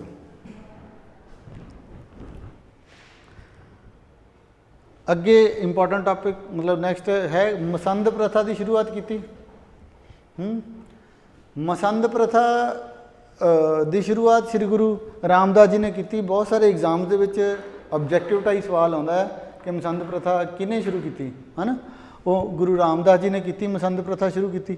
ਮਸੰਦ ਪ੍ਰਥਾ ਸ਼ੁਰੂ ਕਰਨ ਦੇ ਪਿੱਛੇ ਜਿਹੜਾ ਲੌਜਿਕ ਸੀਗਾ ਉਹ ਇਹ ਸੀਗਾ ਕਿ ਗੁਰੂ ਸਾਹਿਬ ਨੇ ਕੰਸਟਰਕਸ਼ਨਸ ਦੇ ਵਰਕ ਸ਼ੁਰੂ ਕੀਤੇ ਸੀਗੇ। ਉਹਨਾਂ ਨੂੰ ਪੈਸਿਆਂ ਦੀ ਲੋੜ ਸੀਗੀ, ਮਨੀ ਦੀ ਲੋੜ ਸੀਗੀ। ਅਤੇ ਕਿਉਂਕਿ ਕੰਸਟਰਕਸ਼ਨ ਸ਼ੁਰੂ ਕੀਤਾ ਸੀਗਾ, ਪੈਸਿਆਂ ਦੀ ਲੋੜ ਸੀਗੀ, ਤਾਂ ਇਸ ਕਰਕੇ ਉਹਨਾਂ ਨੇ ਮਸੰਦ ਪ੍ਰਥਾ ਜਿਹੜੀ ਆ ਉਹ ਸ਼ੁਰੂਆਤ ਕੀਤੀ। ਔਰ ਮਸੰਦ ਪ੍ਰਥਾ ਦਾ ਮਸੰਦ ਜਿਹੜੇ ਸੀਗੇ ਇਹ 22 ਮਸੰਦ ਸੀਗੇ। 22 ਮੰਜੀਦਾਰਾਂ ਦੇ ਹਰ ਏਰੀਆ, ਜਿਵੇਂ ਮੰਨ ਲਓ ਇਹ 22 ਏਰੀਆਜ਼ ਹੈਗੇ ਆ, ਅਤੇ ਹਰ ਏਰੀਏ ਦੇ ਵਿੱਚ ਪਹਿਲਾਂ ਹੀ ਇੱਕ ਮੰਜੀਦਾਰ ਅਪੋਇੰਟਡ ਸੀਗਾ। ਤਾਂ ਉੱਥੇ ਗੁਰੂ ਸਾਹਿਬ ਨੇ ਇੱਕ ਮਸੰਦ ਵੀ ਅਪੋਇੰਟ ਕਰ ਦਿੱਤਾ। ਇਹ ਪੈਰਲਲ ਬਣ ਗਏ, ਮਤਲਬ ਮੰਜੀਦਾਰਾਂ ਨੂੰ ਹਟਾਇਆ ਨਹੀਂ ਗਿਆ, ਮੰਜੀਦਾਰਾਂ ਦੇ ਪੈਰਲਲ ਇੱਕ ਮਸੰਦ ਵੀ ਅਪੋਇੰਟ ਕਰ ਦਿੱਤਾ ਗਿਆ। ਮਸੰਦ ਦਾ ਡੂਅਲ ਰੋਲ ਸੀਗਾ, ਠੀਕ ਹੈ। ਇੱਕ ਤਾਂ ਪ੍ਰੀਚਿੰਗ ਕਰਨਾ, preaching of message of Shri Guru Nanak Dev ji, ਇੱਕ ਤਾਂ ਇਹ ਰੋਲ ਸੀਗਾ। ਦੂਸਰਾ ਸੀਗਾ ਕਲੈਕਸ਼ਨ ਦਾ ਕੰਮ ਹੈ, ਠੀਕ ਹੈ, ਕਲੈਕਸ਼ਨ ਕਰਨ ਦਾ ਕੰਮ ਸੀਗਾ। ਅਤੇ ਕਲੈਕਸ਼ਨ ਕੀ ਕਰਨਾ ਸੀਗਾ, ਜਿਵੇਂ ਲੋਕ ਆਫਰਿੰਗ ਕਰਦੇ ਆ ਨਾ, ਤਾਂ ਇੱਕ ਥੋੜ੍ਹਾ ਜਦੋਂ ਸ਼੍ਰੀ ਗੁਰੂ ਰਾਮਦਾਸ ਜੀ ਨੇ ਟੇਕ ਓਵਰ ਕੀਤਾ ਤਾਂ ਏਰੀਆ ਵੀ ਵੱਡਾ ਹੋ ਗਿਆ ਸੀਗਾ ਨਾ। ਹੁਣ ਕੋਈ ਦੂਰ ਦਰਾਡੇ 'ਚ ਏਰੀਏ 'ਚ ਲੋਕ ਰਹਿੰਦੇ ਆ ਅਤੇ ਉਹ ਅੰਮ੍ਰਿਤਸਰ ਜਾਂ ਗੋਇੰਦਵਾਲ ਸਾਹਿਬ ਨਹੀਂ ਆ ਸਕਦੇ, ਤਾਂ ਪਰ ਉੱਥੇ ਮਸੰਦ ਪਹੁੰਚ ਜਾਂਦੇ ਆ, ਉੱਥੇ ਮੰਜੀਦਾਰ ਪਹੁੰਚ ਜਾਂਦੇ ਆ, ਇਹ ਉੱਥੋਂ ਪੈਸੇ ਇਕੱਠੇ ਕਰਕੇ ਲੈ ਆਉਂਦੇ ਆ। ਪੈਸੇ ਜ਼ਿਆਦਾਤਰ ਦੀਵਾਲੀ 'ਤੇ ਜਾਂ ਕਿਸੇ ਤਿਉਹਾਰ 'ਤੇ, ਵਿਸਾਖੀ 'ਤੇ, ਨਾ ਸੰਗਰਾਂਦ 'ਤੇ, ਉਦੋਂ ਸਾਰੇ ਇਕੱਠੇ ਕਰਕੇ ਗੁਰੂ ਸਾਹਿਬ ਨੂੰ ਦਿੱਤੇ ਜਾਂਦੇ ਸੀ। ਪਰ ਜਦੋਂ ਮੰਗਲੇ ਜਾਂਦੇ ਸੀ ਉਦੋਂ ਵੀ ਦਿੱਤੇ ਜਾਂਦੇ ਸੀਗੇ। ਇਹਨਾਂ ਦਾ ਇਕੱਲਾ ਪੈਸੇ ਇਕੱਠੇ ਕਰਨ ਦਾ ਹੀ ਕੰਮ ਨਹੀਂ ਸੀਗਾ, ਪ੍ਰੀਚਿੰਗ ਕਰਨਾ ਵੀ ਇਹਨਾਂ ਦਾ ਇੰਪੋਰਟੈਂਟ ਕੰਮ ਸੀਗਾ, ਹੈ ਨਾ। ਅਤੇ ਬਾਅਦ 'ਚ ਜਿੱਦਾਂ ਇਹ ਮਸੰਦ ਅਪੋਇੰਟ ਹੋ ਗਏ ਨਾ, ਅਗਲੇ ਗੁਰੂ ਸ਼੍ਰੀ ਗੁਰੂ ਅਰਜਨ ਦੇਵ ਜੀ ਨੇ ਦਸਵੰਧ ਪ੍ਰਥਾ ਦੀ ਸ਼ੁਰੂਆਤ ਕੀਤੀ ਹੈ ਨਾ। 1/10 ਦਸਵੰਧ ਮਤਲਬ 1/10 ਉਹਨਾਂ ਨੇ ਗੁਰੂ ਅਰਜਨ ਦੇਵ ਜੀ ਨੇ ਦਸਵੰਧ ਪ੍ਰਥਾ ਦੀ ਸ਼ੁਰੂਆਤ ਕੀਤੀ। ਮਤਲਬ ਕਿ ਉਹਨਾਂ ਨੇ ਲੋਕਾਂ ਨੂੰ ਇਹ ਹੁਕਮ ਲਾਤਾ ਕਿ ਆਪਣੀ ਇਨਕਮ ਦਾ 1/10ਵਾਂ ਹਿੱਸਾ ਮਸੰਦਾਂ ਨੂੰ ਦਿੱਤਾ ਜਾਵੇ। ਮਸੰਦ ਜਿਹੜੇ ਆ ਉਹ ਗੁਰੂ ਸਾਹਿਬ ਤੱਕ ਇਹ ਪੈਸੇ ਪਹੁੰਚਾਉਣਗੇ, ਤਾਂ ਕਿ ਆਪਾਂ ਜਿਹੜੇ ਕੰਸਟਰਕਸ਼ਨ ਵਰਕ ਅੰਡਰਟੇਕ ਕੀਤੇ ਹੋਏ ਆ ਉਹ ਉਹਨਾਂ ਨੂੰ ਮਤਲਬ ਕੈਰੀ ਫਾਰਵਰਡ ਕਰ ਸਕੀਏ। ਮਸੰਦ ਪ੍ਰਥਾ ਜਿਹੜੇ ਸੀਗੇ ਨਾ, ਮਸੰਦ ਹੌਲੀ ਹੌਲੀ ਜਦੋਂ ਤੱਕ ਤਾਂ ਗੁਰੂ ਖੁਦ ਉਹਨੂੰ ਟੇਕ ਓਵਰ ਕੰਟਰੋਲ ਕਰ ਰਹੇ ਸੀਗੇ, ਉਹ ਠੀਕ ਸੀਗਾ। ਗੁਰੂ ਰਾਮਦਾਸ ਜੀ ਉਹਨਾਂ ਨੇ ਸਿਸਟਮ ਸਹੀ ਬਿਠਾਇਆ ਸੀਗਾ। ਗੁਰੂ ਅਰਜਨ ਦੇਵ ਜੀ ਨੇ ਵੀ ਉਹ ਸਿਸਟਮ ਨੂੰ ਸਹੀ ਤਰੀਕੇ ਨਾਲ ਕੈਰੀ ਫਾਰਵਰਡ ਕੀਤਾ। ਗੁਰੂ ਹਰਗੋਬਿੰਦ ਜੀ ਉਹਨਾਂ ਨੇ ਵੀ ਸਿਸਟਮ ਉਹਨਾਂ 'ਤੇ ਕੰਟਰੋਲ ਬਣਾਈ ਰੱਖਿਆ। ਬਾਅਦ ਦੇ ਵਿੱਚ ਇਹ ਮਸੰਦ ਜਿਹੜੇ ਸੀਗੇ ਇਹਨਾਂ ਦੇ ਵਿੱਚ ਕਰਪਸ਼ਨ ਆ ਗਈ,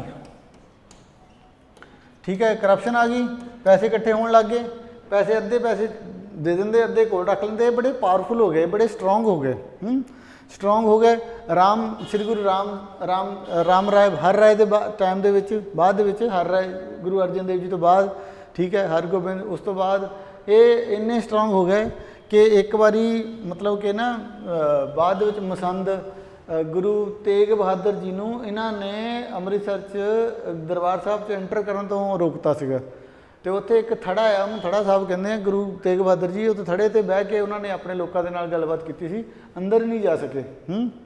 ਤੇ ਮਸੰਦ ਜਿਹੜੇ ਸੀਗੇ ਉਹ ਬਹੁਤ ਪਾਵਰਫੁਲ ਹੋ ਗਏ ਔਰ ਗੁਰੂ ਤੇਗ ਬਹਾਦਰ ਜੀ ਦੇ ਨਾਲ ਵੀ ਇਹਨਾਂ ਨੇ ਕਾਫੀ ਮਿਸਬਿਹੇਵ ਕੀਤਾ। ਉਸ ਤੋਂ ਬਾਅਦ ਜਦੋਂ ਗੁਰੂ ਗੋਬਿੰਦ ਸਿੰਘ ਜੀ ਨੇ ਟੇਕ ਓਵਰ ਕੀਤਾ, ਗੁਰੂ ਗੋਬਿੰਦ ਸਿੰਘ ਜੀ ਨੇ,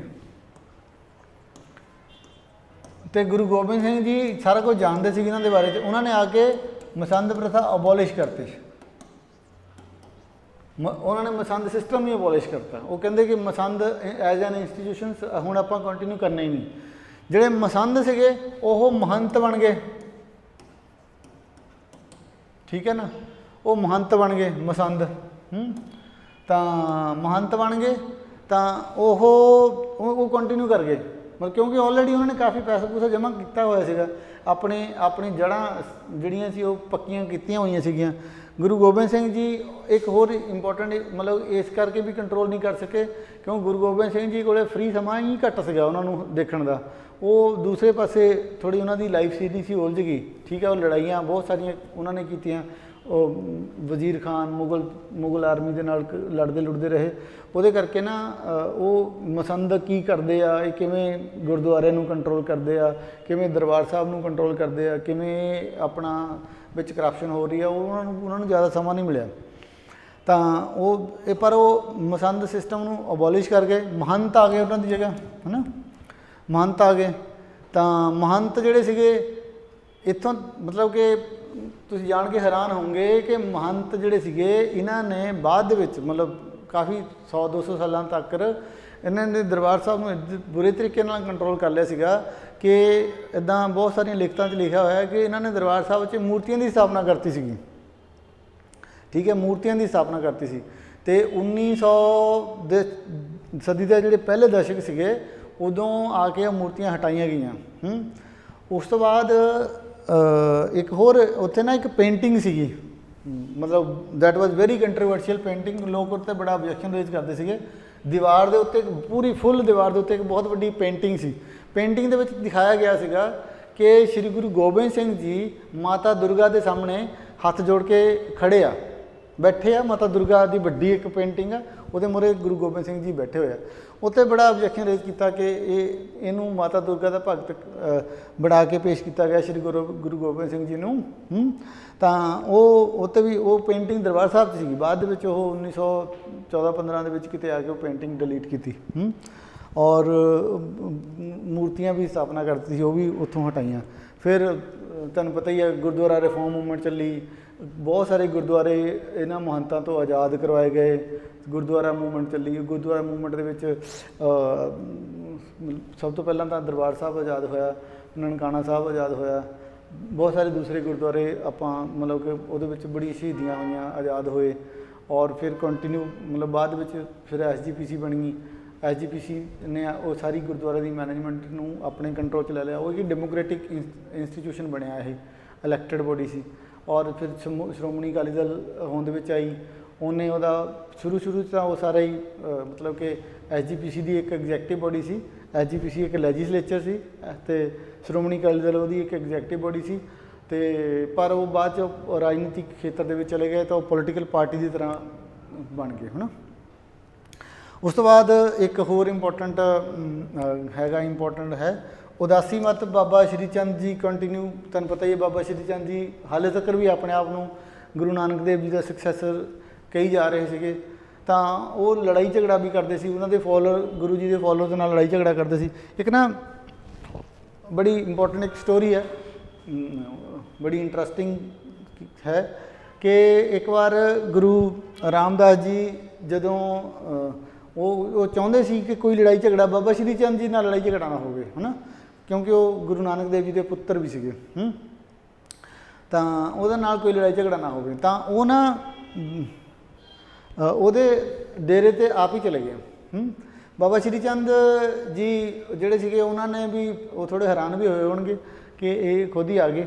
ਔਰ ਪਰ ਉਹਨਾਂ ਨੇ ਗੁਰੂ ਰਾਮਦਾਸ ਜੀ ਦੀ ਦਾੜੀ ਜਿਹੜੀ ਸੀਗੀ, ਉਹਨਾਂ ਦੀ ਦਾੜੀ ਸਾਹਿਬ ਉਹ ਬੜੇ ਲੰਬੇ ਸੀਗੇ, ਦਾੜੀ ਬੜੀ ਲੰਬੀ ਸੀ ਉਹਨਾਂ ਦੀ, ਹੈ ਨਾ। ਅਤੇ ਉਹਨੇ ਟੌਂਟ ਮਾਰਦੇ ਹੋਏ, ਬਾਬਾ ਸ਼੍ਰੀ ਚੰਦ ਨੇ ਟੌਂਟ ਮਾਰਦੇ ਹੋਏ ਗੁਰੂ ਜੀ ਨੂੰ ਪੁੱਛਿਆ ਕਿ ਐਡੀ ਲੰਬੀ ਦਾੜੀ ਤੁਸੀਂ ਕਿਉਂ ਵਧਾਈ ਹੋਈ ਹੈ ਨਾ, ਤਾਂ ਕੀ ਕਿਉਂ ਇੱਦਾਂ ਦਾੜੀ ਕਿਉਂ ਵਧਾਈ ਹੋਈ ਹੈ, ਹੈ ਨਾ।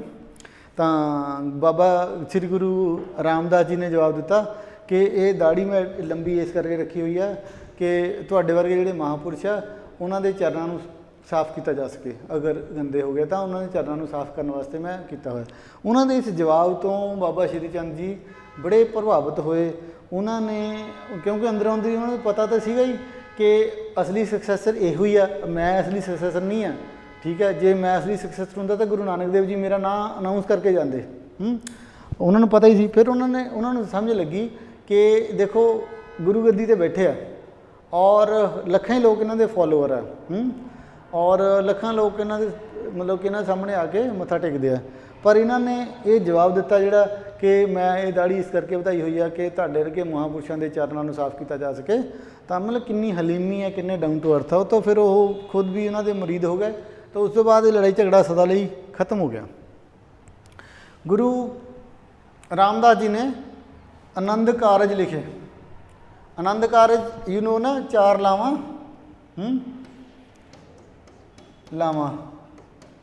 ਇਹ 4 ਲਾਵਾਂ ਲਿਖੀਆਂ ਉਹਨਾਂ ਨੇ।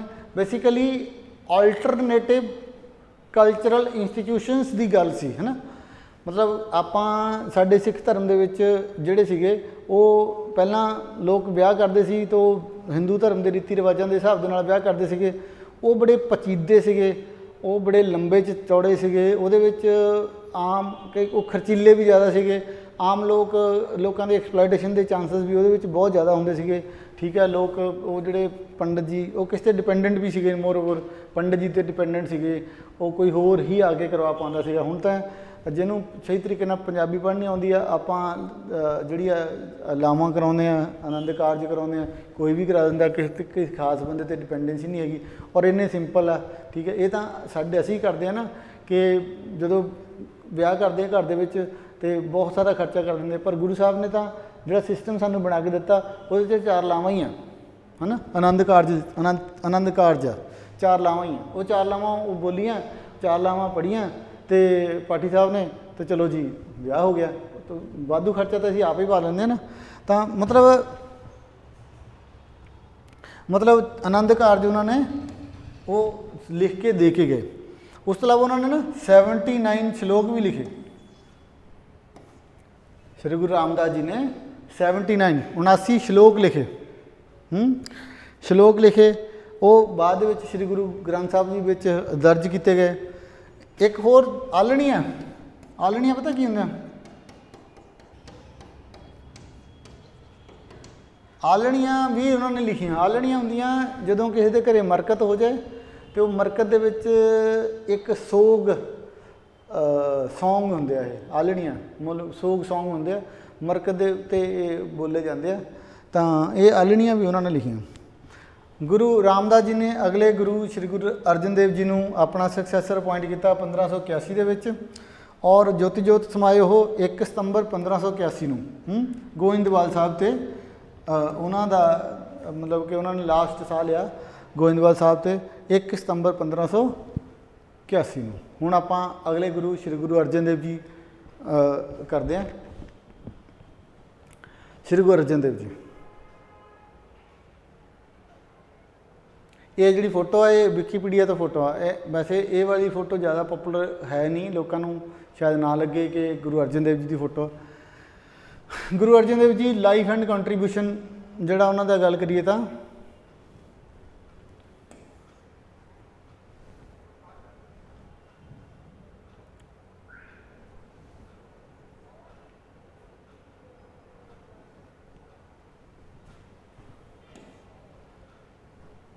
ਗੁਰੂ ਅਰਜਨ ਦੇਵ ਜੀ, ਇਹਨਾਂ ਦਾ ਜਿਹੜਾ ਜਨਮ ਸੀਗਾ ਗੁਰੂ ਅਰਜਨ ਦੇਵ ਜੀ ਦਾ ਉਹ 15 ਅਪ੍ਰੈਲ 1563 ਅਪ੍ਰੈਲ 1563 ਨੂੰ ਗੋਇੰਦਵਾਲ ਵਿਖੇ ਹੋਇਆ ਸੀਗਾ, ਜਿਹੜਾ ਕਿ ਅੰਮ੍ਰਿਤਸਰ 'ਚ 15 ਅਪ੍ਰੈਲ 1563 ਨੂੰ ਗੋਇੰਦਵਾਲ ਵਿਖੇ ਇਹਨਾਂ ਦਾ ਜਨਮ ਹੋਇਆ ਸੀਗਾ। ਫਾਦਰ ਇਹਨਾਂ ਦੇ ਪਿਤਾ ਜੀ ਦਾ ਨਾਮ ਸੀ ਸ਼੍ਰੀ ਗੁਰੂ ਰਾਮਦਾਸ ਜੀ, ਇਹਨਾਂ ਦੀ ਮਾਤਾ ਜੀ ਦਾ ਨਾਮ ਸੀ ਬੀਬੀ ਭਾਨੀ, ਇਹਨਾਂ ਦੇ ਵਾਈਫ ਮਿਸਿਜ ਇਹਨਾਂ ਦੇ ਸੀਗੇ ਮਾਤਾ ਗੰਗਾ ਜੀ, ਜਿਹੜੇ ਕਿ ਫਿਲੌਰ ਤੋਂ ਸੀਗੇ। ਠੀਕ ਹੈ, ਇਹਨਾਂ ਦਾ ਜਨਮ 1589 ਬਰਥ ਮੈਰਿਜ ਵਿਆਹ ਜਿਹੜਾ ਸੀਗਾ ਸ਼੍ਰੀ ਗੁਰੂ ਅਰਜਨ ਦੇਵ ਜੀ ਦਾ ਉਹ 1589 1589 ਨੂੰ ਹੋਇਆ ਸੀਗਾ। ਇਹਨਾਂ ਦੇ ਬੇਟੇ ਦਾ ਨਾਮ ਸੀ ਸ਼੍ਰੀ ਗੁਰੂ ਹਰਗੋਬਿੰਦ ਜੀ, ਜਿਨ੍ਹਾਂ ਦਾ ਜਨਮ 1595 ਨੂੰ ਸੀਗਾ। ਅਤੇ ਜੇ ਆਪਾਂ ਇਹਨਾਂ ਦੀ ਕੰਟਰੀਬਿਊਸ਼ਨ ਦੀ ਗੱਲ ਕਰੀਏ ਤਾਂ ਸਭ ਤੋਂ ਵੱਡਾ ਜਿਹੜਾ ਕੰਟਰੀਬਿਊਸ਼ਨ ਆ ਮੋਸਟ ਇੰਪੋਰਟੈਂਟ ਉਹ ਹੈਗਾ ਆਦਿ ਗ੍ਰੰਥ। 1604 ਦੇ ਵਿੱਚ ਇਹਨਾਂ ਨੇ ਆਦਿ ਗ੍ਰੰਥ ਕੰਪਾਈਲ ਕੀਤਾ। ਆਦਿ ਗ੍ਰੰਥ ਜਿਹੜਾ ਸੀਗਾ ਨਾ ਉਹੀ ਬਾਅਦ ਦੇ ਵਿੱਚ ਸ਼੍ਰੀ ਗੁਰੂ ਗੋਬਿੰਦ ਸਿੰਘ ਜੀ ਨੇ ਉਹਦੇ ਵਿੱਚ ਸ਼੍ਰੀ ਗੁਰੂ ਤੇਗ ਬਹਾਦਰ ਜੀ ਦੇ ਸ਼ਲੋਕ ਐਡ ਕਰਕੇ ਮਤਲਬ ਉਹਨੂੰ ਕੰਪਾਈਲ ਕਰਤਾ, ਫਾਈਨਲ ਕਰਤਾ। ਉਹ ਬਾਅਦ ਸ਼੍ਰੀ ਗੁਰੂ ਗ੍ਰੰਥ ਸਾਹਿਬ ਜੀ ਬਣ ਗਏ। ਆਦਿ ਗ੍ਰੰਥ 1604 ਦੇ ਵਿੱਚ ਇਹਨਾਂ ਨੇ ਕੰਪਾਈਲ ਕੀਤਾ। ਕਿੱਥੇ ਕੀਤਾ ਸੀਗਾ, ਕਿਹੜੀ ਜਗ੍ਹਾ 'ਤੇ? ਰਾਮਸਰ। ਰਾਮਸਰ ਨਾਮ ਦੀ ਜਗ੍ਹਾ 'ਤੇ ਕੀਤਾ ਸੀ। ਇਹ ਰਾਮਸਰ ਉਹੀ ਜਗ੍ਹਾ ਆ ਜਿਹੜੀ ਅਕਬਰ ਨੇ 84 ਪਿੰਡ ਬੀਬੀ ਭਾਨੀ ਨੂੰ ਦਿੱਤੇ ਸੀਗੇ ਨਾ, ਉਹਨਾਂ ਨੇ ਬਾਅਦ ਵਿੱਚ 84 ਪਿੰਡਾਂ ਦਾ ਨਾਂ ਰਾਮਸਰ ਰੱਖਤਾ ਸੀਗਾ। ਅਤੇ ਉਸ ਜਗ੍ਹਾ ਦੇ ਉੱਤੇ ਇਹਨਾਂ ਨੇ 1604 ਦੇ ਵਿੱਚ ਕੀਤਾ। ਇਹ ਜਿਹੜੇ ਆਦਿ ਗ੍ਰੰਥ ਸੀਗਾ ਇਹਦੇ ਵਿੱਚ ਪਹਿਲੇ 5 ਗੁਰੂਆਂ ਦੀ ਬਾਣੀ ਸੀਗੀ। ਠੀਕ ਹੈ, ਪਹਿਲੇ 5 ਗੁਰੂ ਸ਼੍ਰੀ ਗੁਰੂ ਨਾਨਕ ਦੇਵ ਜੀ ਤੋਂ ਲੈ ਕੇ ਸ਼੍ਰੀ ਗੁਰੂ ਅੰਗਦ ਦੇਵ ਜੀ ਇਹ ਗੁਰੂ ਅਰਜਨ ਦੇਵ ਜੀ ਖੁਦ, ਔਰ 15 ਭਗਤਾਂ ਦੀ ਬਾਣੀ ਸੀਗੀ, 11 ਭੱਟਾਂ ਦੀ ਬਾਣੀ ਸੀਗੀ। 15 ਭਗਤ 11 ਭੱਟ।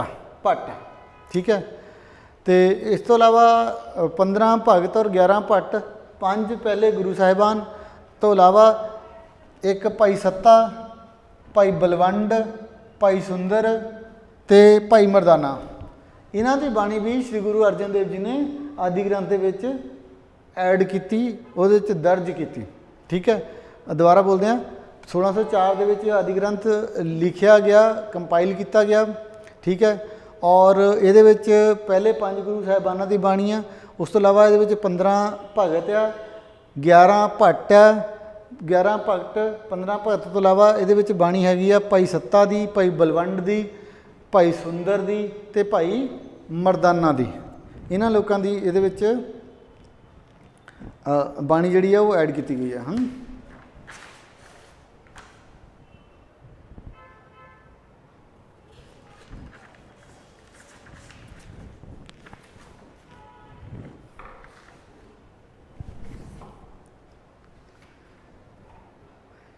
ਇਹ ਜਿਹੜਾ ਕੈਲੀਗ੍ਰਾਫਰ ਆ ਉਹ ਹੈਗਾ ਭਾਈ ਗੁਰਦਾਸ। ਕੈਲੀਗ੍ਰਾਫਰ ਮਤਲਬ ਸੁੰਦਰ ਲਿਖਾਈ ਕਰਨੇ ਵਾਲੇ ਬੰਦਾ ਭਾਈ ਗੁਰਦਾਸ ਆ।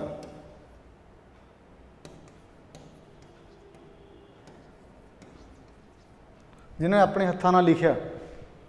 ਉਹ ਹਾਲਾਂਕਿ ਉਹਨਾਂ ਨੇ ਭਾਈ ਗੁਰਦਾਸ ਨੇ ਜਿਹਦੇ ਗੁਰੂ ਅਰਜਨ ਦੇਵ ਜੀ ਨੇ ਲਿਖਵਾਇਆ ਅਤੇ ਉਹ ਭਾਈ ਗੁਰਦਾਸ ਨੇ ਲਿਖਿਆ।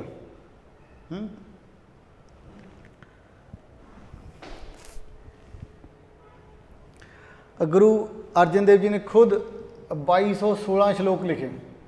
ਕਿੰਨੇ ਸ਼ਲੋਕ ਲਿਖੇ? 2216 ਸ਼ਲੋਕ ਲਿਖੇ, ਔਰ ਸਾਰੇ ਸ਼ਲੋਕ ਆਦਿ ਗ੍ਰੰਥ ਦੇ ਵਿੱਚ ਦਰਜ ਹੋਏ। ਬਾਅਦ 'ਚ ਸ਼੍ਰੀ ਗੁਰੂ ਗ੍ਰੰਥ ਸਾਹਿਬ ਦੇ ਵਿੱਚ ਮਤਲਬ ਉਹਨੂੰ ਕੰਟੀਨਿਊ ਹੋ ਗਏ।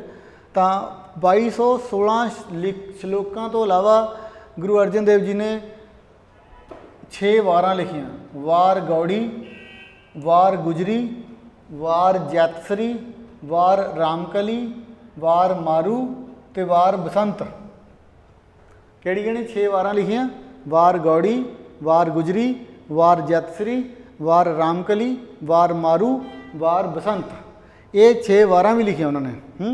ਇਸ ਤੋਂ ਇਲਾਵਾ ਉਹਨਾਂ ਨੇ ਮਸੰਦ ਪ੍ਰਥਾ ਨੂੰ ਰੀਆਰਗਨਾਈਜ਼ ਕੀਤਾ। ਠੀਕ ਹੈ, ਔਰ ਉਹਨਾਂ ਨੇ ਦਸਵੰਧ ਸਿਸਟਮ ਸ਼ੁਰੂ ਕੀਤਾ। ਦਸਵੰਧ ਮਤਲਬ 1/10 ਜਿਹੜੀ ਇਨਕਮ ਦਾ ਹਿੱਸਾ ਜਿਹੜਾ ਉਹ ਦਾਨ ਕੀਤਾ ਜਾਵੇ। ਦਸਵੰਧ ਅੱਜ ਵੀ ਆਪਾਂ ਦੇਖਦੇ ਹਾਂ ਲੋਕ ਇਸ ਟ੍ਰੈਡੀਸ਼ਨ ਨੂੰ ਫੋਲੋ ਕਰਦੇ ਆ।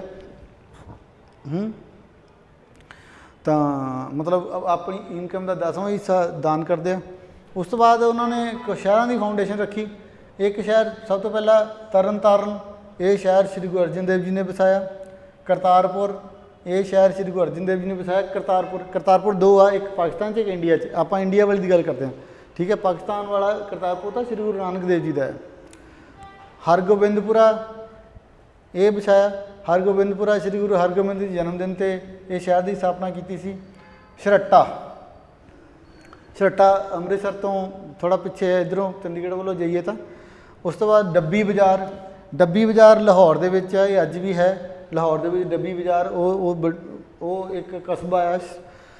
ਗੰਗਸਰ ਸਰੋਵਰ ਬਣਾਇਆ, ਇਹ ਤਰਨ ਤਾਰਨ ਦੇ ਵਿੱਚ ਹੈ। ਗੰਗਸਰ ਸਰੋਵਰ ਗੰਗਸਰ ਸਰੋਵਰ ਜਿਹੜਾ ਇਹਦੀ ਕੰਸਟਰਕਸ਼ਨ ਕਰਵਾਈ ਸ਼੍ਰੀ ਗੁਰੂ ਅਰਜਨ ਦੇਵ ਜੀ ਨੇ। ਅਤੇ ਉਸ ਤੋਂ ਬਾਅਦ ਇਹ ਸ਼੍ਰੀ ਗੁਰੂ ਹਰਗੋਬਿੰਦ ਜੀ ਨੂੰ ਇਹ ਆਪਣਾ ਸਕਸੈਸਰ ਇਹਨਾਂ ਨੇ ਬਣਾਇਆ 1606 ਦੇ ਵਿੱਚ। 1606 ਦੇ ਵਿੱਚ ਇਹਨਾਂ ਦੀ ਸ਼ਹਾਦਤ ਹੋਈ, ਔਰ ਉਹ ਸ਼ਹਾਦਤ ਤੋਂ ਪਹਿਲਾਂ ਇਹ ਆਪਣਾ ਸਕਸੈਸਰ ਜਿਹੜਾ ਉਹਨਾਂ ਨੂੰ ਅਪੁਆਇੰਟ ਕਰਕੇ ਗਏ। ਹੁਣ ਆਪਾਂ ਮਾਰਟਰਡਮ ਸ਼ਹਾਦਤ ਦੀ ਗੱਲ ਕਰਦੇ ਹਾਂ। ਇਹਨਾਂ ਦੀ ਮਾਰਟਰਡਮ ਕਦੋਂ ਹੋਇਆ ਸੀ? 16 ਜੂਨ 1606, 16 ਜੂਨ 1606 ਹੈ ਨਾ, ਇਹ ਇਹਨਾਂ ਦਾ ਮਾਰਟਰਡਮ ਡੇ ਹੈ।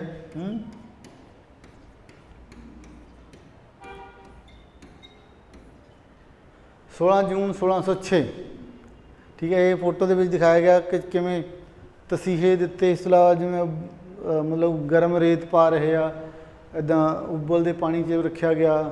ਤਾਂ ਉਹ ਬਾਅਦ ਦੇ ਵਿੱਚ ਰਾਵੀ ਨਦੀ ਦੇ ਕਿਨਾਰੇ 'ਤੇ ਜਿਹੜਾ ਆ ਉਹ ਇੰਨੇ ਜ਼ਿਆਦਾ ਇਹਨਾਂ ਨੂੰ ਟਾਰਚਰ ਕੀਤਾ ਗਿਆ ਕਿ ਰਾਵੀ ਨਦੀ ਦੇ ਕਿਨਾਰੇ 'ਤੇ ਇਹਨਾਂ ਦੀ ਉਸ ਜਿਹੜਾ ਸਰੀਰ ਸੀਗਾ ਉਹ ਨਹੀਂ ਸੰਭਾਲ ਸਕਿਆ, ਉਹ ਇੰਨੇ ਟਾਰਚਰ ਨੂੰ, ਅਤੇ ਉੱਥੇ ਉਹਨਾਂ ਦੀ ਡੈਥ ਹੋ ਗਈ।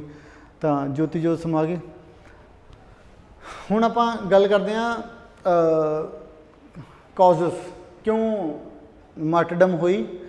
ਕਾਜ਼ਸ ਦੇ ਵਿੱਚ ਨਾ ਸਭ ਤੋਂ ਪਹਿਲਾਂ ਇੱਕ ਇੰਪੋਰਟੈਂਟ ਚੀਜ਼ ਹੈਗੀ ਹੈ, ਡਿਬੇਟ ਆ। ਡਿਬੇਟ ਆ ਕਿ ਇੱਕ ਬਹੁਤ ਸਾਰੇ ਸਕਾਲਰ ਇਸ ਗੱਲ ਨੂੰ ਮੰਨਦੇ ਨਹੀਂ, ਮਤਲਬ ਉਹਨਾਂ ਦੇ ਕਹਿ ਲਓ ਕਿ ਡਿਵਾਈਡਡ ਹੈ ਆਪਣੀ ਫਿਲੋਸਫੀ ਨੂੰ ਲੈ ਕੇ। ਤਾਂ ਡਿਬੇਟ ਦੀ ਆਪਾਂ ਗੱਲ ਕਰੀਏ ਤਾਂ ਡਿਬੇਟ ਕੀ ਹੈ? ਡਿਬੇਟ ਦੇ ਵਿੱਚ ਦੋ ਹਿੱਸੇ ਹੈਗੇ ਆ। ਤਾਂ ਪਹਿਲਾ ਹਿੱਸਾ ਮਤਲਬ ਦੋ ਵਿਚਾਰਾਂ ਦੀ ਡਿਬੇਟ ਹੈ। ਪਹਿਲਾ ਵਿਚਾਰ ਕੀ ਹੈ ਕਿ ਜਿਹੜੇ ਮੁਗਲ ਕਿੰਗ ਸੀਗੇ ਉਹ ਫਨੈਟਿਕ ਨੇਚਰ ਦੇ ਸੀਗੇ, ਠੀਕ ਹੈ। ਫਨੈਟਿਕ ਨੇਚਰ ਸੀਗੀ ਉਹਨਾਂ ਦੀ। ਤਾਂ ਮਤਲਬ ਫਨੈਟਿਕ ਨੇਚਰ ਆਫ ਜਹਾਂਗੀਰ ਕਹਿ ਲਓ, ਬਾਅਦ ਦੇ ਵਿੱਚ ਵੀ ਔਰੰਗਜ਼ੇਬ ਵੀ। ਤਾਂ ਦੂਸਰਾ ਜਿਹੜੀ ਆ ਇੱਕ ਹੋਰ ਵਿਚਾਰ ਹੈਗਾ, ਉਹ ਹੈਗਾ ਸਟੇਟ ਵਿਦਿਨ ਸਟੇਟ ਦਾ ਇਸ਼ੂ ਹੈ।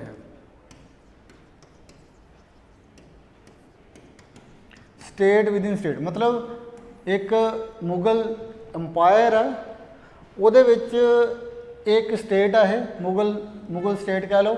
ਉਹਦੇ ਵਿੱਚ ਇੱਕ ਹੋਰ ਸਟੇਟ, ਇਹ ਮੁਗਲ ਸਟੇਟ ਆ, ਇਹ ਸਟੇਟ ਸਿੱਖ ਸਟੇਟ ਅਜ਼ਿਊਮਡ ਆ, ਪ੍ਰਜ਼ਿਊਮਡ ਆ। ਇੱਦਾਂ ਦਾ ਹਾਲੇ ਕਿ ਕਦੇ ਨਹੀਂ ਹੋਇਆ ਕਿ ਉਹਨਾਂ ਨੇ ਕੋਈ ਸਟੇਟ ਐਸਟੈਬਲਿਸ਼ ਕੀਤੀ ਹੋਵੇ। ਪਰ ਜਿਹੜੇ ਖਾਸ ਤੌਰ 'ਤੇ ਮੁਸਲਿਮ ਹਿਸਟੋਰੀਅਨ ਆ, ਉਹ ਕਹਿੰਦੇ ਆ ਕਿ ਜਿਹੜੇ ਮੁਗਲ ਕਿੰਗ ਸੀਗੇ, ਚਾਹੇ ਉਹ ਜਹਾਂਗੀਰ ਸੀ, ਚਾਹੇ ਉਹ ਔਰੰਗਜ਼ੇਬ ਸੀ, ਇਹ ਇੱਕ ਪੋਲੀਟੀਕਲ ਲੋਕ ਸੀਗੇ, ਠੀਕ ਹੈ। ਪੋਲੀਟੀਕਲ ਬੰਦੇ ਸੀਗੇ। ਇਹਨਾਂ ਨੇ ਇਹ ਜਿਹੜੇ ਡਿਸੀਜ਼ਨ ਲਏ ਸ਼੍ਰੀ ਗੁਰੂ ਅਰਜਨ ਦੇਵ ਜੀ ਦੀ ਸ਼ਹਾਦਤ ਦਾ, ਸ਼੍ਰੀ ਗੁਰੂ ਤੇਗ ਬਹਾਦਰ ਜੀ ਦੀ ਸ਼ਹਾਦਤ ਦਾ, ਇਹ ਜਿਹੜੇ ਡਿਸੀਜ਼ਨ ਸੀਗੇ ਇੱਕ ਪੋਲੀਟੀਕਲ ਡਿਸੀਜ਼ਨ ਸੀਗੇ। ਕੋਈ ਇਹ ਇਸਲਾਮ ਦੀ ਕੱਟੜਤਾ ਵਾਲਾ ਸਵਾਲ ਨਹੀਂ ਹੈ ਇਹਦੇ ਵਿੱਚ, ਇਹ ਪੋਲੀਟੀਕਲ ਡਿਸੀਜ਼ਨ ਸੀਗੇ। ਉਹਨਾਂ ਨੂੰ ਅਹਿਸਾਸ ਹੋਇਆ ਕਿ ਇੱਕ ਨਵੀਂ ਸਟੇਟ ਵਿਦਿਨ ਸਟੇਟ ਪੈਦਾ ਹੋ ਰਹੀ ਹੈ, ਔਰ ਗੁਰੂ ਸਾਹਿਬਾਨ ਪੋਲੀਟੀਕਲ ਮੋਟਿਵਸ ਅੱਜ ਤਾਂ ਜ਼ਾਹਰ ਨਹੀਂ ਕਰ ਰਹੇ, ਪਰ ਜਿਸ ਤਰੀਕੇ ਦੇ ਨਾਲ ਇਹ ਸ਼ਕਤੀਸ਼ਾਲੀ ਹੋ ਰਹੇ ਆ, ਜਿਸ ਤਰੀਕੇ ਨਾਲ ਇਹ ਪਾਵਰਫੁਲ ਹੋ ਰਹੇ ਆ, ਅਗਰ ਕੱਲ੍ਹ ਨੂੰ ਇਹਨਾਂ ਨੇ ਆਪਣੇ ਪੋਲੀਟੀਕਲ ਮੋਟਿਵ ਜ਼ਾਹਿਰ ਕਰ ਦਿੱਤੇ ਤਾਂ ਫਿਰ ਇਹਨਾਂ ਨੂੰ ਕੰਟਰੋਲ ਕਰਨਾ ਔਖਾ ਹੋ ਜਾਊਗਾ। ਅੱਜ ਇਹਨਾਂ ਦੀ ਫੈਲੋਸ਼ਿਪ ਬਹੁਤ ਤਗੜੀ ਹੈ, ਠੀਕ ਹੈ।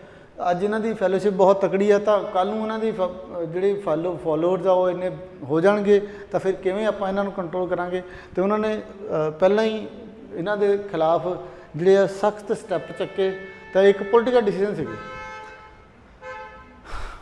ठीक है। जिवें आपां गल करते हैं कि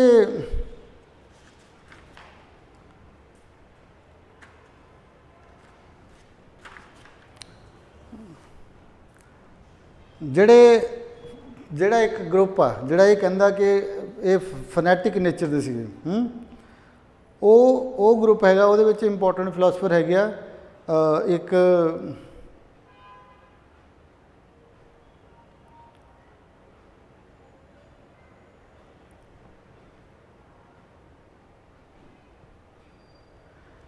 इंदू भूषण बैनर्जी, मकौले, ये दो इंपॉर्टेंट फिलासफर है। इंदू भूषण बैनर्जी ते मकौले, ठीक है, मकौले, ये दो फिलासफर है जिहड़े कहंदे आ कि जिहड़ी शहादत सीगी वो out of fanatic nature of Mughal kings के कारण हुई है। और दूसरी साइड ते जिहड़े दूसरे कुछ फिलासफर सीगे ਜਿਹੜੇ ਕਹਿੰਦੇ ਕਿ state with state the issue ਆ, ਉਹਦੇ ਵਿੱਚ ਹੈਗੇ ਆ ਗੁਲਾਮ ਹੁਸੈਨ, ਕਨਿੰਗਮ, ਟਰੰਪੇ, ਜਾਦੂਨਾਥ ਸਰਕਾਰ। ਗੁਲਾਮ ਹੁਸੈਨ, ਕਨਿੰਗਮ, ਟਰੰਪੇ, ਜਾਦੂਨਾਥ ਸਰਕਾਰ, ਇਹ ਕੁਝ ਫਿਲਾਸਫਰ ਹੈਗੇ। ਗੁਲਾਮ ਹੁਸੈਨ, ਕਨਿੰਗਮ, ਟਰੰਪੇ, ਜਾਦੂਨਾਥ ਸਰਕਾਰ, ਇਹ ਕੁਛ ਇਹ ਫਿਲਾਸਫਰ ਉਹ ਹੈਗੇ ਆ ਜਿਹੜੇ ਕਹਿੰਦੇ ਆ ਕਿ ਇੱਕ कोई वो पॉलिटिकल लोग सीगे, उन्होंने धर्म का कोई लेना देना नहीं सीगा, फनैटिक होने का कोई लॉजिक नहीं है, स्टेट विद इन स्टेट पैदा हो रही थी, उन्होंने स्नब करती। तो इधर जोड़े दूसरे फिलासफर है इंदू भूषण बैनर्जी, मकौले, सारा ही सिख ट्रैडिशन, ये कहते हैं कि जोड़े मुगल किंग सीगे फनैटिक नेचर के सीगे, ठीक है, बिगोटरी नेचर के सीगे और धार्मिक कट्टड़वाद ਨੂੰ ਉਹ ਫੋਲੋ ਕਰਦੇ ਸੀਗੇ। ਇਸ ਕਰਕੇ ਉਹ ਕਿਸੇ ਨਵੇਂ ਧਰਮ ਦੇ ਜਨਮ ਨੂੰ ਬਰਦਾਸ਼ਤ ਨਹੀਂ ਕਰ ਸਕੇ ਔਰ ਜਦੋਂ ਉਹਨਾਂ ਨੂੰ ਲੱਗਿਆ ਕਿ ਨਵਾਂ ਧਰਮ ਦੇ ਜਿਹੜੇ ਲੋਕ ਆ ਉਹ ਨਵਾਂ ਧਰਮ ਪੈਦਾ ਹੋ ਰਿਹਾ ਤਾਂ ਉਹਨਾਂ ਨੇ ਫਨੈਟਿਕ ਨੇਚਰ ਦੇ ਕਾਰਨ ਇਹਨਾਂ 'ਤੇ ਤਸੀਹੇ ਦਿੱਤੇ, ਅਤਿਆਚਾਰ ਕੀਤੇ, ਗੁਰੂ ਸਾਹਿਬਾਨਾਂ ਨੂੰ ਸ਼ਹੀਦ ਕੀਤਾ।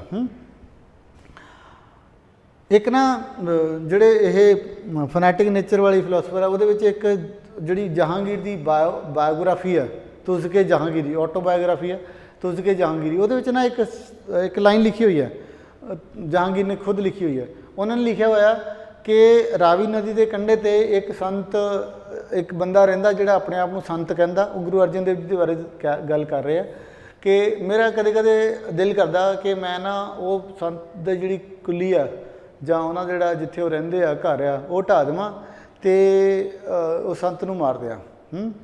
एक गल जी वो तुझके जहांगीर दे विच लिखी हुई है। तुझके जहांगीर दे विच इन्हां लाइनां नूं देखदे होए जिहड़े सिख ट्रैडिशन के लोग आ वो ये कनकलूजन कढ़दे आ कि जहांगीर कट्टड़ धार्मिक कट्टड़वाद का शिकार सीगा और वो जिहड़े गुरु अर्जन देव जी उन्हां दी पॉपुलैरिटी नूं एक्सैप्ट नहीं कर पा रहा सीगा, डाइजैसट नहीं कर पा रहा सीगा। इस करके वो तुझके जहांगीरी उन्हां दी अपनी ऑटोबायोग्राफी विच भी वो लिखदा है कि मेरा दिल करता कि उस संत नूं मैं मार दिया, इस करके उन्हें मार दिता। ठीक है, ये उस अलावा दूसरे लोग कहते कि वो उन्हें लिख दिता पर वो फनैटिक नहीं सीगा, वो पॉलिटिकल परसन सीगा, वो जिहड़े सारे डिसीजन सीगे वो पॉलिटिकल सी।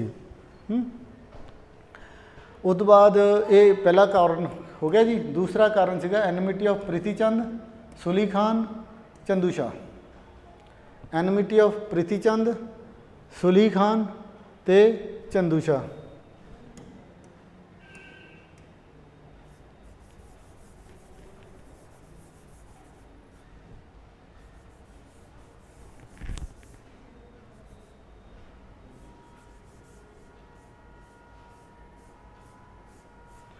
एक ट्रायंगल जिहा बनता है, एनिमिटी ऑफ प्रीति चंद, सुली खान, चंदू शाह। प्रीति चंद, सुली खान ते चंदू शाह। ये किवें गुरु जी दे वो सीगे। जिहड़ा प्रीति चंद सीगा वो तां सीगा गुरु जी का ब्रदर, एल्डर ब्रदर सीगा गुरु जी का और गुरु अर्जन देव जी नहीं, हाँ गुरु अर्जन देव जी का। वो चाहता सीगा कि मैं सक्सैसर बना,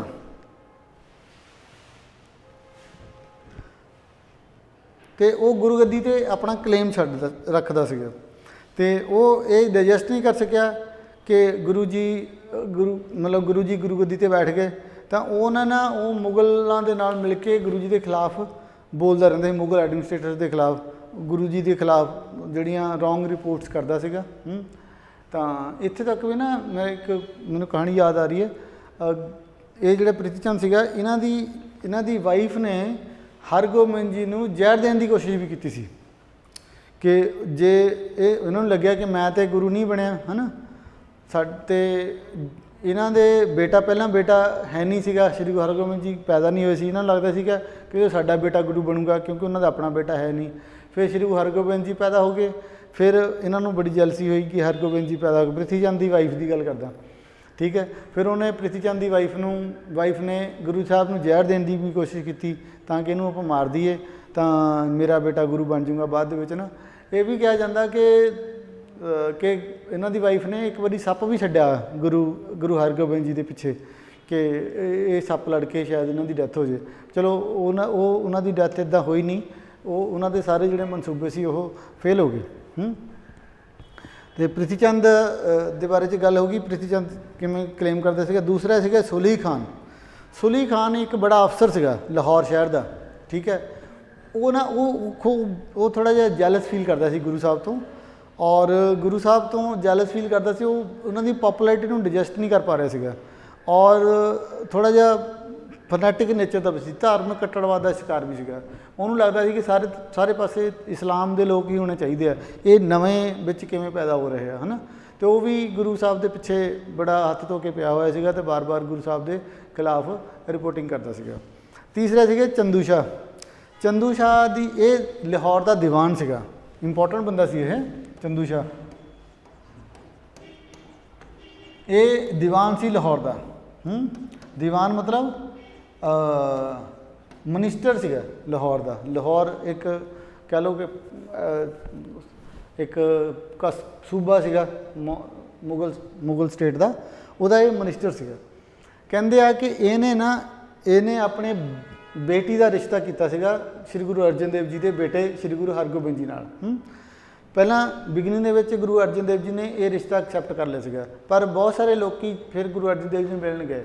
ਉਹਨਾਂ ਨੇ ਰਿਐਲਿਟੀ ਦੱਸੀ, ਉਹਨਾਂ ਨੇ ਦੱਸਿਆ ਕਿ ਜਿਹੜਾ ਦੀਵਾਨ ਆ ਨਾ, ਹੁਣ ਤੁਹਾਡੇ ਸਾਹਮਣੇ ਤਾਂ ਚਲੋ ਇਹਨੇ ਰਿਸ਼ਤਾ ਵੀ ਲੈ ਕੇ ਆ ਗਿਆ ਔਰ ਵਧੀਆ ਗੱਲਬਾਤ ਕਰ ਰਿਹਾ, ਪਰ ਰਿਐਲਿਟੀ 'ਚ ਇਹ ਤੁਹਾਡੇ ਖਿਲਾਫ ਬੋਲਦਾ ਹੈ, ਇਹ ਸਿੱਖ ਲੋਕਾਂ ਦੇ ਖਿਲਾਫ ਬੋਲਦਾ, ਇਹ ਤੁਹਾਡੇ ਫੋਲੋਅਰਸ ਦੇ ਖਿਲਾਫ ਬੋਲਦਾ, ਠੀਕ ਹੈ। ਇਹਦੇ ਜਿਹੜੇ ਰਿਮਾਰਕਸ ਆ ਉਹ ਤੁਹਾਡੇ ਐਂਟੀ ਰਹਿੰਦੇ ਆ, ਤਾਂ ਇਹ ਰਿਸ਼ਤਾ ਤੁਸੀਂ ਹਟਾ ਦਿਓ। ਮਤਲਬ ਲੋਕਾਂ ਨੇ ਗੁਰੂ ਸਾਹਿਬ ਨੂੰ ਰਿਕੁਐਸਟ ਕੀਤੀ ਕਿ ਇਹ ਰਿਸ਼ਤਾ ਨਾ ਕਰੋ।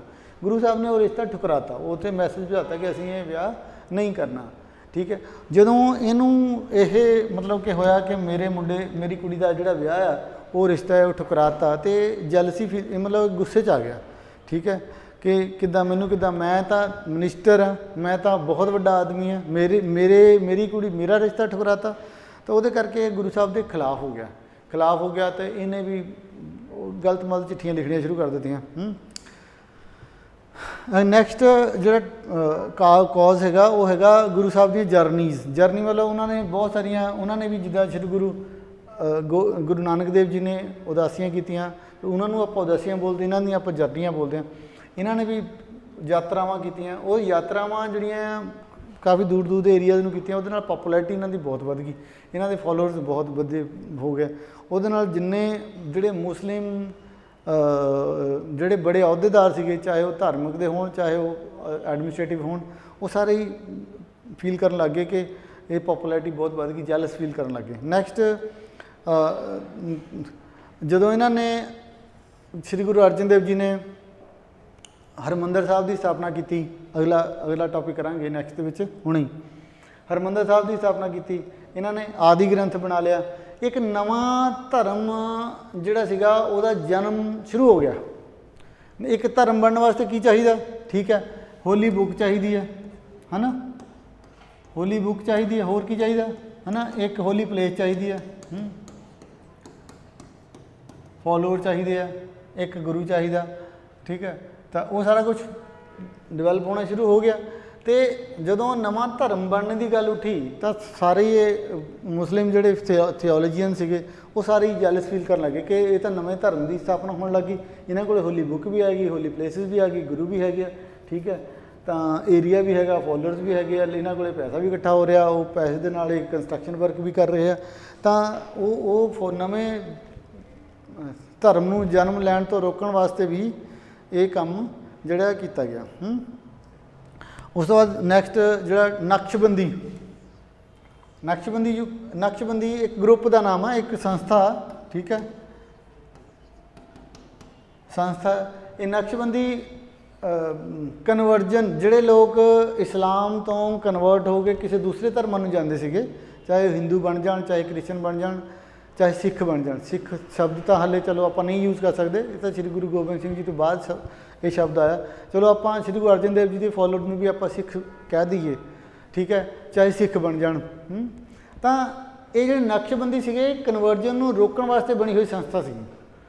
ਕਈਆਂ ਧਰਮਾਂ 'ਚ ਇੱਦਾਂ, ਈਵਨ ਜਿਵੇਂ ਆਰਿਆ ਸਮਾਜ, ਉਹ ਹਿੰਦੂ ਧਰਮ ਦੇ ਵਿੱਚ ਵੀ ਸੀਗਾ, ਇਹਨਾਂ ਨੇ ਸ਼ੁੱਧੀ ਮੂਵਮੈਂਟ ਚਲਾਈ ਕਈ ਲੋਕਾਂ ਨੇ। ਉਹ ਜੇ ਕੋਈ ਹਿੰਦੂ ਦੂਸਰੇ ਧਰਮ ਚਲਾ ਗਿਆ, ਉਹਨੂੰ ਵਾਪਸ ਲਿਆਉਣੇ ਜਾਂ ਧਰਮ ਕਨਵਰਜਨ ਤੋਂ ਰੋਕਣ ਵਾਸਤੇ ਸੀਗੇ। ਸਿੱਖ ਈਵਨ ਰੀਸੈਂਟਲੀ ਪਿਛਲੇ ਕਈ ਸਾਲਾਂ ਤੋਂ ਆਪਾਂ ਸਿੱਖ ਧਰਮ ਦੇ ਵਿੱਚ ਵੀ ਸੁਣਦੇ ਹਾਂ ਕਿ ਇਹ ਜੇ ਕੋਈ ਸਿੱਖ ਦੂਸਰੇ ਧਰਮ ਚਲਾ ਜਾਂਦਾ ਤਾਂ ਕਨਵਰਜਨ ਰੋਕਣ ਵਾਸਤੇ ਲੋਕ ਐਕਟੀਵੇਟ ਹੋ ਜਾਂਦੇ। ਇੱਦਾਂ ਹੀ ਇਹ ਨਕਸ਼ਬੰਦੀ ਸੀਗੇ। ਨਕਸ਼ਬੰਦੀ ਇਹ ਗੁਰੂਆਂ ਤੋਂ ਬਹੁਤ ਜੈਲਸ ਫੀਲ ਕਰਦੇ ਸੀਗੇ, ਕਿਉਂਕਿ ਇਹਨਾਂ ਨੂੰ ਲੱਗਦਾ ਸੀਗਾ ਕਿ ਗੁਰੂ ਹੀ ਆ ਜਿਹੜੇ ਮਤਲਬ ਕਿ ਕਨਵਰਜਨ ਨੂੰ ਪ੍ਰਮੋਟ ਕਰ ਰਹੇ ਆ, ਠੀਕ ਹੈ।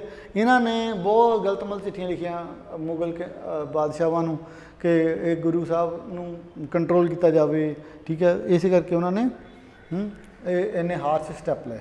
ਇੱਕ ਹੋਰ ਇੰਪੋਰਟੈਂਟ ਘਟਨਾ ਹੈ, meeting with Prince Khusro. Prince Khusro ਜਿਹੜਾ ਸੀਗਾ, ਇਹ ਵੀ ਇੰਪੋਰਟੈਂਟ ਘਟਨਾ, ਇੱਕ ਇੰਪੋਰਟੈਂਟ ਕਾਜ਼ ਸਾਬਿਤ ਹੋਇਆ ਬਾਅਦ ਦੇ ਵਿੱਚ।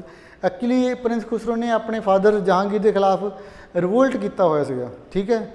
ਜਦੋਂ ਗੁਰੂ ਜਹਾਂਗੀਰ ਨੇ ਉਹਦੇ ਖਿਲਾਫ ਫੌਜਾਂ ਲਾਈਆਂ ਹੋਈਆਂ ਸੀਗੀਆਂ ਕਿ ਇਹਨੂੰ ਫੜ ਕੇ ਲਿਆਓ ਜਿੱਥੇ ਵੀ ਹੈਗਾ, ਇਹਨੇ ਰਿਵੋਲਟ ਕਿਵੇਂ ਕਰ ਦਿੱਤਾ। ਜਦੋਂ ਉਹ ਗੁਰੂ ਸਾਹਿਬ ਨੂੰ ਮੁਲਾਕਾਤ ਹੋਈ ਤਾਂ ਜਹਾਂਗੀਰ ਜਿਹੜਾ ਆ ਗੁੱਸੇ 'ਚ ਹੋ ਗਿਆ ਕਿ ਮੇਰੇ ਰਿਵੋਲਟੀ ਬੰਦੇ ਨੂੰ ਇਹ ਕਿਵੇਂ ਮਿਲ ਸਕਦੇ ਆ। ਇੱਕ ਫਿਰ ਲਾਸਟ ਜਿਹੜਾ ਪੁਆਇੰਟ ਹੈਗਾ ਉਹ ਹੈਗਾ ਜਿਹੜਾ ਇਮੀਡੀਏਟ ਕਾਜ਼ ਆ। ਕਈ ਵਾਰੀ ਕਈ ਜਗ੍ਹਾ 'ਤੇ ਸਵਾਲ ਪੁੱਛਿਆ ਗਿਆ ਕਿ ਇਮੀਡੀਏਟ ਕਾਜ਼ ਕੀ ਸੀਗਾ। ਇਮੀਡੀਏਟ ਮਤਲਬ ਇਹ ਤਾਂ ਸਾਰੇ ਕਾਜ਼ ਸੀਗੇ ਹੀ, ਆਖਰੀ ਐਸਾ ਕਿਹੜਾ ਕਾਰਨ ਸੀਗਾ ਕਿ ਸ਼ਹਾਦਤ ਹੋਈ, ਉਹ ਸੀਗਾ fine of rupees 2 lakh, 2 lakh ਰੁਪਏ ਦਾ ਜੁਰਮਾਨਾ, ਠੀਕ ਹੈ, ਜੁਰਮਾਨਾ ਸੀਗਾ। ਅਤੇ ਇਹ ਜੁਰਮਾਨਾ ਗੁਰੂ ਸਾਹਿਬ ਦੇ ਉੱਤੇ ਲਾਇਆ ਗਿਆ। ਇੱਕ ਗਵਰਨਰ ਸੀ ਪੰਜਾਬ ਦਾ, ਉਹਦਾ ਨਾਮ ਸੀ ਮੁਰਤਜ਼ਾ ਖਾਨ। ਕੀ ਨਾਮ ਸੀ? ਮੁਰਤਜ਼ਾ ਖਾਨ। ਅਤੇ ਇਹ ਮੁਰਤਜ਼ਾ ਖਾਨ ਨੇ ਗੁਰੂ ਸਾਹਿਬ ਦੇ ਉੱਤੇ ਜੁਰਮਾਨਾ ਲਾਤਾ 2 ਲੱਖ ਰੁਪਏ ਦਾ। ਜੁਰਮਾਨਾ ਮਤਲਬ ਕਿ ਐਂਟੀ ਸਟੇਟ ਐਕਟੀਵਿਟੀਜ਼, ਕਿ ਸਟੇਟ ਦੇ ਖਿਲਾਫ ਐਕਟੀਵਿਟੀਜ਼, ਉਹ ਪੁਆਇੰਟ ਲਾ ਕੇ ਜੁਰਮਾਨਾ ਲਾਤਾ। ਗੁਰੂ ਸਾਹਿਬ ਨੇ ਉਹਨਾਂ ਨੂੰ ਕਿਹਾ ਕਿ ਭਾਈ ਸਾਹਿਬ ਪੈਸੇ ਮੇਰੇ ਕੋਲ ਇੱਕ ਵੀ ਨਹੀਂ ਹੈਗਾ, ਜਿਹੜੇ ਮੇਰੇ ਕੋਲ ਪੈਸੇ ਆ ਉਹ ਮੇਰੇ ਨਹੀਂ ਆ, ਉਹ ਸੰਗਤ ਦੇ ਪੈਸੇ ਆ। ਪੈਸੇ ਤਾਂ ਮੇਰੇ ਕੋਲ ਹੋ ਸਕਦਾ 2 ਲੱਖ ਤੋਂ ਵੱਧ ਹੋਣ, ਪਰ ਮੇਰਾ ਹੀ ਕੋਈ ਨਹੀਂ ਹੈ, ਠੀਕ ਹੈ। ਲੋਕਾਂ ਨੇ ਵੀ ਵੈਸੇ ਕਿਹਾ ਗੁਰੂ ਸਾਹਿਬ ਨੂੰ ਕਿ ਜੁਰਮਾਨਾ ਆਪਾਂ ਪੇ ਕਰ ਦਿੰਦੇ ਹਾਂ। ਗੁਰੂ ਸਾਹਿਬ ਨੂੰ ਟੈਕਸ ਡਿਫਾਲਟਰ ਡਿਕਲੇਅਰ ਕਰਕੇ ਅਰੈਸਟ ਕਰ ਲਿਆ ਗਿਆ, ਠੀਕ ਹੈ, ਅਰੈਸਟ ਕਰ ਲਿਆ ਗਿਆ। ਅਤੇ ਫਿਰ ਉਸ ਤੋਂ ਬਾਅਦ ਆਪਾਂ ਗੁਰੂ ਸਾਹਿਬ ਦੇ ਬਾਰੇ 'ਚ ਬਹੁਤ ਸਾਰਾ ਆਪਾਂ ਲਿਟਰੇਚਰ ਲਿਖਿਆ, ਕਿਵੇਂ ਕਿਵੇਂ ਉਹਨਾਂ ਤਸੀਹੇ ਦਿੱਤੇ ਗਏ। ਜਿਵੇਂ ਉਹ ਫੋਟੋ 'ਚ ਵੀ ਸੀਗਾ ਦਿਖਾਇਆ ਹੋਇਆ ਕਿ ਗਰਮ ਰੇਤ ਉਹਨਾਂ 'ਤੇ ਪਾਈ ਗਈ, ਗਰਮ ਪਾਣੀ 'ਚ ਬਿਠਾਇਆ ਗਿਆ, ਮਾਰ ਕੁਟਾਈ ਕੀਤੀ ਗਈ, ਇੱਕ ਐਸੇ ਪਿੰਜਰੇ 'ਚ ਖੜ੍ਹਾ ਕੀਤਾ ਗਿਆ ਜਿਹੜਾ ਜਿਸ 'ਚ ਖੜ੍ਹਾ ਨਹੀਂ ਹੋਇਆ ਜਾ ਸਕਦਾ, ਠੀਕ ਹੈ। ਹੋਰ ਬਹੁਤ ਸਾਰੇ ਟਾਈਪ ਦੀਆਂ ਆਪਾਂ ਗੱਲਾਂ ਸੁਣਦੇ ਹਾਂ ਕਿ ਜਿੱਦਾਂ ਉਹਨਾਂ ਨੇ ਤਸੀਹੇ ਦਿੱਤੇ ਕਿ ਫਾਈਨਲੀ ਰਾਵੀ ਨਦੀ ਦੇ ਕੰਢੇ 'ਤੇ ਉਹਨੂੰ ਲੈ ਕੇ ਗਏ। ਅਤੇ ਕਿਹਾ ਜਾਂਦਾ ਕਿ ਗੁਰੂ ਸਾਹਿਬ ਨੇ ਆਖਰੀ ਸਮੇਂ ਦੇ ਵਿੱਚ ਜਿਹੜੀ ਆਖਰੀ ਇੱਛਾ ਵਿਅਕਤ ਕੀਤੀ ਸੀ ਉਹ ਇਹੀ ਸੀ ਕਿ ਰਾਵੀ ਨਦੀ ਦੇ ਵਿੱਚ ਉਹ ਇਸ਼ਨਾਨ ਕਰਨਾ ਚਾਹੁੰਦੇ ਆ, ਆਖਰੀ ਇਸ਼ਨਾਨ ਉਹ ਜਿੰਦੇ ਜੀ ਕਰਨਾ ਚਾਹੁੰਦੇ ਆ, ਠੀਕ ਹੈ। ਅਤੇ ਉਹਨਾਂ ਨੇ ਕੀਤਾ ਅਤੇ ਉਹਨਾਂ ਦਾ ਸਰੀਰ ਜਿਹੜਾ ਸੀਗਾ ਉਹ ਠੰਡਕ ਪਾਣੀ ਦੀ ਜਿਹੜੀ ਸੀ ਉਹ ਨਹੀਂ ਚੱਲ ਸਕਿਆ ਅਤੇ ਉਹ ਰਾਵੀ ਨਦੀ ਦੇ ਕਿਨਾਰੇ 'ਤੇ ਜੋਤੀ ਜੋਤ ਸਮਾ ਗਏ। ਕਦੋਂ ਨੂੰ? ਡੇਟ ਹੈਗੀ ਆ 16 ਜੂਨ 1606, ਠੀਕ ਹੈ। 16 ਜੂਨ 1606 ਨੂੰ ਉਹ ਜੋਤੀ ਜੋਤ ਸਮਾ ਗਿਆ। ਤਾਂ ਇਸ ਤਰੀਕੇ ਦੇ ਨਾਲ ਉਹਨਾਂ ਨੇ ਕਹਿ ਲਓ ਕਿ ਸਿੱਖ ਧਰਮ ਦੀ ਨੀਂਹ ਬਣੇ ਉਹ, ਠੀਕ ਹੈ, ਇੱਕ ਬੁਨਿਆਦ ਬਣੇ। ਬਾਅਦ ਵਿੱਚ ਇਸੇ ਬੁਨਿਆਦ ਦੇ ਉੱਤੇ ਪੰਥ ਖੜ੍ਹਾ ਹੋਇਆ।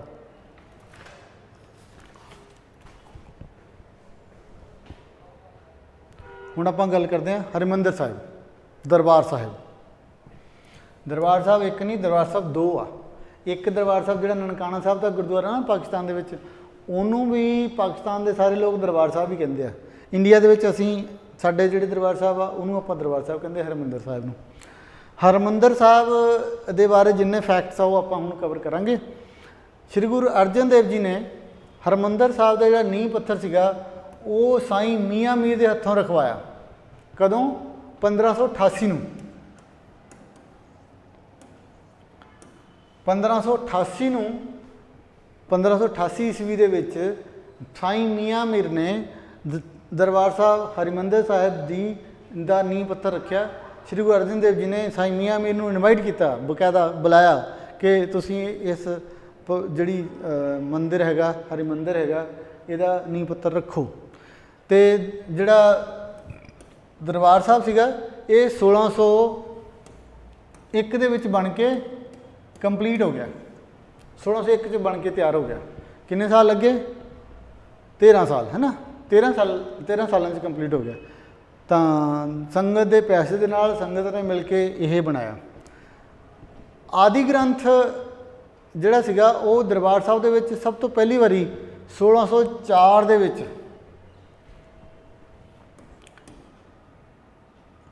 1604 ਦੇ ਵਿੱਚ ਸੁਸ਼ੋਭਿਤ ਕੀਤਾ ਗਿਆ। मतलब आदि ग्रंथ की स्थापना की गई, आदि ग्रंथ रखा गया। ठीक है, जोड़ा आदि ग्रंथ जोड़ा श्री गुरु अर्जन देव जी लिख के गए थे, मतलब उन्होंने लिखवाया सीगा, वो आदि ग्रंथ 1604 ਦੇ ਵਿੱਚ दरबार साहब ਦੇ ਵਿੱਚ रखा गया। पहला ग्रंथी कौन सीगा? हू वाज द फर्स्ट ग्रंथी? बाबा बुड्ढा। बाबा बुड्ढा जी पहले ग्रंथी सीगे। बाबा बुड्ढा जी भी ना श्री गुरु अपने की ਉਹਦਾ नाम बाबा श्री चंद की तरह इन्हों की लाइफ पीरियड भी बहुत लंबा है। ये एक ऐसे बाबा बुड्ढा जी एक ऐसे शख्स थे जिन्होंने पहले 5 गुरु देखे। गुरु नानक देव जी के दर्शन भी किए हुए थे, गुरु अर्जन देव जी तक भी ये गए। 6 गुरु देखे, श्री गुरु हरगोबिंद जी ने भी देख के गए हैं। तो बाबा बुड्ढा जी पहले ग्रंथी सीगे। जिहड़ा दरबार साहब है 4 दरवाजे, ठीक है, 4 दरवाजे बनाए गए, चारों पासियां तो ओपन, हमेशा खुले रहने। यह कह लो कि 4 दिशावां तो 4 डायरैक्शन, 4 दिशावां तो आने वाले लोगों वास्ते सीगा, 4 वर्णों के लोगों वास्ते सीगा। ठीक है, मतलब हिंदू धर्म के 4 वर्ण हैं, जिमें ब्राह्मण, क्षत्रिय, वैश्य, शूद्र, 4 वर्णों के लोगों को डिवाइड किया होया सीगा ना ट्रैडिशनली। चलो हुण तां वो चीज़ां नूं आपां डिफरेंट हो गया काम। हमेशा तो 4 वर्ण सीगे ते 4 वर्णों के लोगों वास्ते सीगे, 4 दिशावां वास्ते सीगे, 4 दरवाजे सीगे। हरमंदर साहब दी ने एक होर इंपॉर्टेंट खासियत है कि जनरली आपां एक चीज़ नोट करते हैं कि जदों कोई धार्मिक स्थान बनाया जाता हिंदू धर्म दे विच भी, क्रिश्चन च भी, इस्लाम च भी, वो आम एरिए तो उच्चा चक के बनाया जाता ना। पेडस्टल से पहला पेडस्टल जहाँ तैयार किया जाता, वो उत्ते कोई भी धार्मिक स्थान बनाया जाता, चाहे मंदिर है, चाहे मस्जिद है, चाहे वो क्रिश्चियंस का चर्च है। पर दरबार साहब हरमंदर साहब एक ऐसी जगह सी जिहड़ी कि वो मतलब एरिए तो नीवी करके बनाई गई। लोगों को नीचे नहीं जाना पैंदा दरबार साहब जाते हुए, है ना, मतलब एडजॉइनिंग एरिए तो नीवा है। महाराजा रणजीत सिंह ते उन्हां दी सस मदर इन लॉ राज कौर, इन्हां ने 1830 दे विच दरबार साहब नूं गोल्डन टैंपल बनाया। इन्होंने वो जिहड़ियां दीवारां दे उत्ते आह लग्या होया ना सोना, ये सारा सोना महाराजा रणजीत सिंह ते उहदी जिहड़ी सस राज कौर है, इन्हें दीवारां ते सोना लगवाया 1830 दे विच।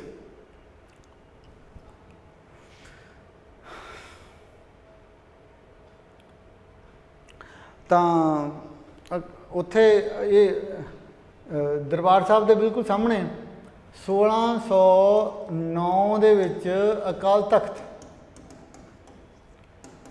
ਤਖਤ ਜਿਹੜਾ ਸੀ ਉਹਦੀ ਕੰਸਟਰਕਸ਼ਨ ਕਰਵਾਈ। ਕਿਹਨੇ ਕਰਵਾਈ? ਸ਼੍ਰੀ ਗੁਰੂ ਹਰਗੋਬਿੰਦ ਜੀ ਨੇ। ਸ਼੍ਰੀ ਗੁਰੂ ਹਰਗੋਬਿੰਦ ਜੀ ਨੇ 1609 ਦੇ ਵਿੱਚ ਅਕਾਲ ਤਖਤ ਦੇ ਬਿਲਕੁਲ ਸਾਹਮਣੇ ਇਨ ਫਰੰਟ ਆਫ ਹਰਮੰਦਰ ਸਾਹਿਬ, ਠੀਕ ਹੈ, ਅਕਾਲ ਤਖਤ ਦੀ ਸਥਾਪਨਾ ਹੋਈ। ਇਹ ਮਤਲਬ ਇੱਦਾਂ ਹੋਇਆ ਕਿ Akal Takht represent worldly affairs और हरमंदर साहब रिप्रजेंट स्पिरिचुअल अफेयर्स। तो ये बंदे की लाइफ के दो आसपैक्ट है, एक वह दुनियावी है, एक वह स्पिरिचुअल है, ठीक है, अंदरूनी है। तो ये दोनों रिप्रजेंट करने वास्ते दो बिल्डिंगों की कंस्ट्रक्शन हो गई। गोल्डन टैंपल के उत्ते कई बार हमले हुए, कितनी बारी हमले हुए, 5 बार हमले हुए, ठीक है। पहला हमला किहने कीता सीगा, आपां सारे हमले एक एक करके नोट डाउन करते हैं। पहला हमला किया सी दीवान लखपत राय ने। दीवान लखपत राय ने 1746 च। दीवान लखपत राय का जो सामना सीगा वो किहने कीता सी, जस्सा सिंह आहलूवालिया ने।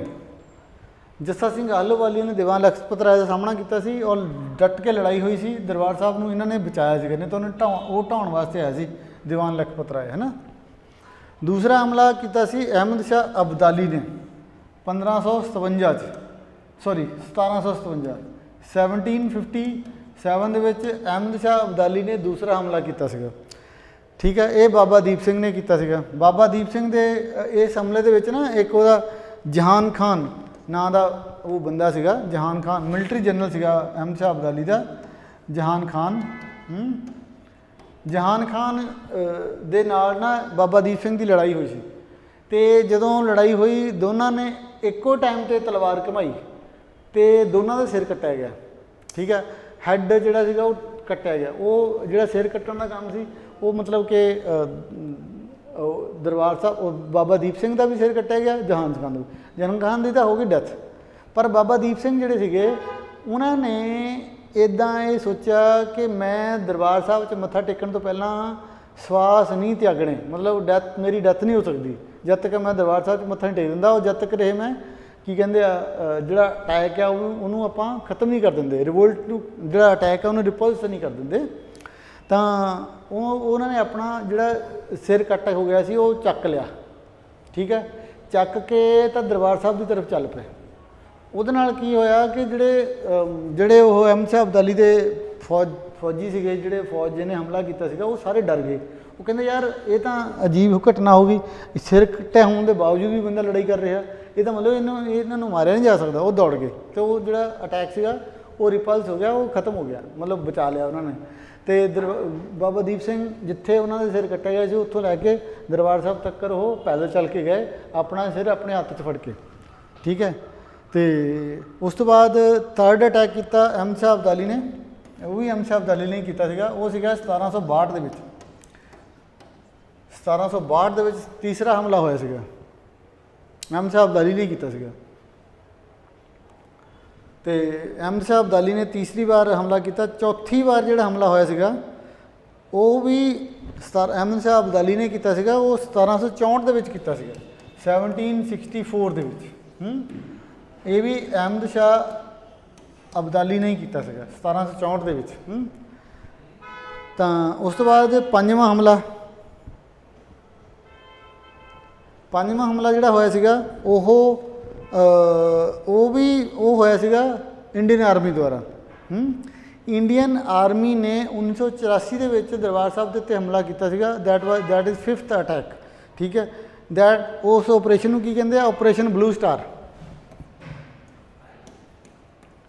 ऑपरेशन ब्लू स्टार, ठीक है।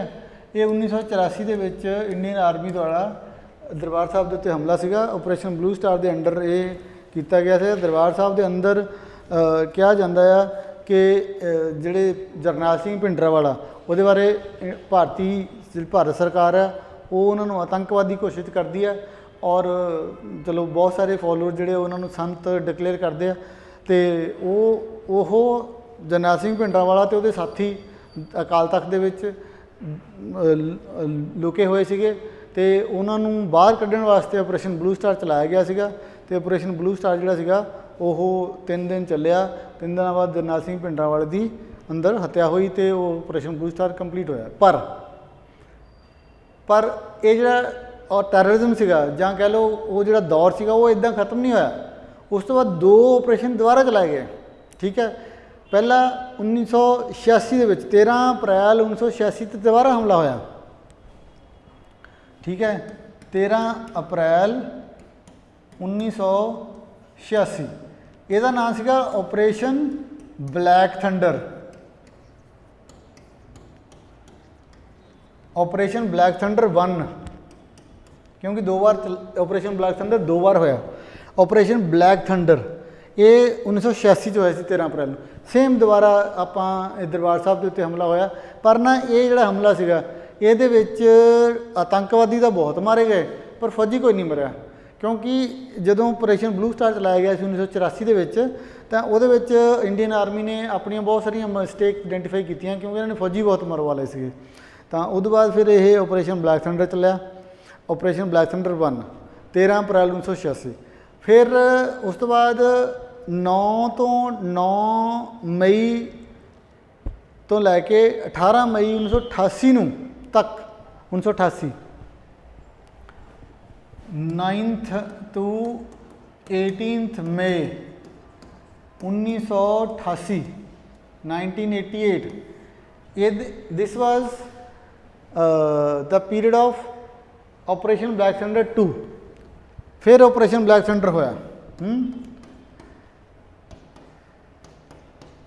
ऑपरेशन ब्लैक थंडर 2 ਇਹਦੇ ਵਿੱਚ ਵੀ ਦਰਬਾਰ ਸਾਹਿਬ ਤੇ ਹੀ ਹਮਲਾ ਹੋਇਆ, ਕਿ ਇਹਨੂੰ ਆਪਾਂ 6ਵਾਂ ਹਮਲਾ ਵੀ ਕਹਿ ਸਕਦੇ ਹਾਂ, ਠੀਕ ਹੈ, 7ਵਾਂ ਕਹਿ ਲਓ। 5ਵਾਂ 1984 ਚ ਹੋਇਆ, 6ਵਾਂ 1986 ਚ ਹੋਇਆ, 7ਵਾਂ 1988 ਚ ਹੋਇਆ, ਮਤਲਬ ਟੈਕਨੀਕਲੀ ਫਿਰ 8 ਹਮਲੇ ਹੋ ਗਏ ਨਾ। ਤਾਂ ਦੁਬਾਰਾ ਫਿਰ ਇੰਡੀਅਨ ਆਰਮੀ ਨੇ ਇਹਦੇ ਵਿੱਚ ਫਿਰ 300 ਤੋਂ ਵੱਧ ਜਿਹੜਾ ਆਪਰੇਸ਼ਨ ਬਲੈਕ ਥੰਡਰ ਦੇ ਵਿੱਚ 2 ਦੇ ਵਿੱਚ 300 ਤੋਂ ਵੱਧ ਜਿਹੜੇ ਅੰਦਰੋਂ ਬੰਦੇ ਸੀਗੇ ਉਹ ਫੜੇ ਗਏ, ਜਿਨ੍ਹਾਂ ਨੂੰ ਉਹਨਾਂ ਨੇ ਆਤੰਕਵਾਦੀ ਡਿਕਲੇਅਰ ਕਰਕੇ ਮਾਰੇ ਗਏ, ਫੜੇ ਗਏ। ਔਰ ਇਹਨੂੰ ਅੱਛਾ ਇੱਕ ਇੰਪੋਰਟੈਂਟ ਚੀਜ਼ ਹੋਰ ਹੈ, ਇਹਨੂੰ ਆਪਰੇਸ਼ਨ ਗਿੱਲ ਵੀ ਕਿਹਾ ਜਾਂਦਾ, ਆਪਰੇਸ਼ਨ ਗਿੱਲ। ਇਹ ਆਪਰੇਸ਼ਨ ਗਿੱਲ ਇਸ ਕਰਕੇ ਕਹਿੰਦੇ ਕਿ ਹੁਣ 1988 ਦੇ ਵਿੱਚ KPS ਗਿੱਲ ਨੇ ਪੰਜਾਬ ਪੁਲਿਸ ਨੂੰ ਓਵਰਟੇਕ ਕਰ ਲਿਆ ਸੀਗਾ। ਇੰਡੀਅਨ ਆਰਮੀ ਨੇ ਪੰਜਾਬ ਪੁਲਿਸ ਨੇ ਰਲ ਕੇ ਆਪਰੇਸ਼ਨ ਕੀਤਾ ਸੀਗਾ। ਇੱਦਾਂ ਕਿਹਾ ਜਾਂਦਾ ਕਿ KPS ਗਿੱਲ ਨੇ ਸਾਰਾ ਪਲਾਨ ਚਾਕ ਆਊਟ ਕੀਤਾ ਸੀਗਾ ਦਰਬਾਰ ਸਾਹਿਬ ਦੇ ਉੱਤੇ ਹਮਲਾ ਕਰਨ ਦਾ, ਔਰ ਉਹਨੇ ਹਮਲਾ 1988 ਕੀਤਾ। ਆਰਮੀ ਦਾ ਬੰਦਾ ਜਾਂ ਪੁਲਿਸ ਦਾ ਬੰਦਾ ਇੱਕ ਵੀ ਨਹੀਂ ਮਾਰਿਆ ਗਿਆ, ਔਰ 300 ਤੋਂ ਵੱਧ ਜਿਹੜੇ ਆਤੰਕਵਾਦੀ ਸੀਗੇ ਉਹ ਮਾਰੇ ਗਏ ਜਾਂ ਫੜੇ ਗਏ। ਤਾਂ ਇਹਨੂੰ ਆਪਰੇਸ਼ਨ ਬਲੈਕ ਥੰਡਰ 2 ਕਿਹਾ ਜਾਂਦਾ। ਹਾਲਾਂਕਿ ਆਪਰੇਸ਼ਨ ਗਿੱਲ ਕੋਈ ਓਫੀਸ਼ੀਅਲ ਨਾਮ ਨਹੀਂ ਹੈਗਾ, ਠੀਕ ਹੈ।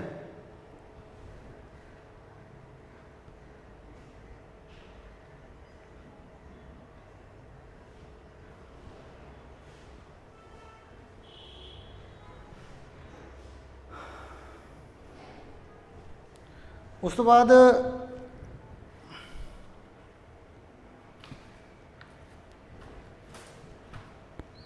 ਗੁਰੂ ਅਰਜਨ ਦੇਵ ਜੀ ਦੀ ਆਪਾਂ ਗੱਲ ਕਰਦੇ ਸੀਗੇ। ਗੁਰੂ ਉਸ ਤੋਂ ਬਾਅਦ ਗੁਰੂ ਹਰਗੋਬਿੰਦ ਜੀ ਆਉਣਾ, 1606 ਦੇ ਵਿੱਚ ਸ਼ਹਾਦਤ ਹੋ ਗਈ। ਉਸ ਤੋਂ ਬਾਅਦ ਸ਼੍ਰੀ ਗੁਰੂ ਹਰਗੋਬਿੰਦ ਜੀ ਨੇ ਉਹਨਾਂ ਨੂੰ ਸਕਸੀਡ ਕੀਤਾ। ਤਾਂ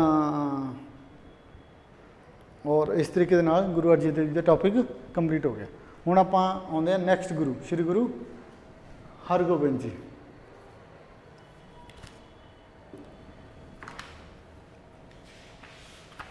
ਸ਼੍ਰੀ ਗੁਰੂ ਹਰਗੋਬਿੰਦ ਜੀ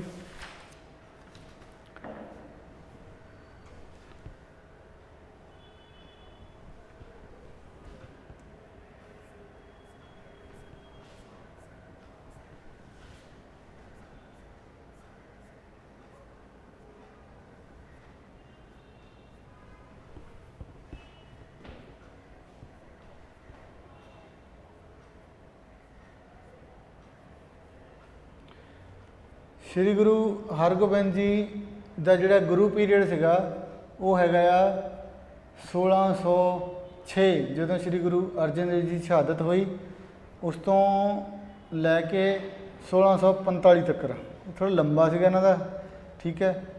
ਸ਼ਹਾਦਤ ਪੀਰੀਅਡ ਸੌਰੀ ਗੁਰੂ ਪੀਰੀਅਡ ਇਹ 1606 ਤੋਂ ਲੈ ਕੇ ਗੁਰਗੱਦੀ 'ਤੇ ਬੈਠੇ ਔਰ 1645 ਤੱਕ ਗੁਰਗੱਦੀ 'ਤੇ ਰਹੇ। ਆਪਾਂ ਕਰਦੇ ਹਾਂ ਗੱਲ ਗੁਰੂ ਸ਼੍ਰੀ ਗੁਰੂ ਹਰਗੋਬਿੰਦ ਜੀ ਦੇ ਲਾਈਫ ਦੀ।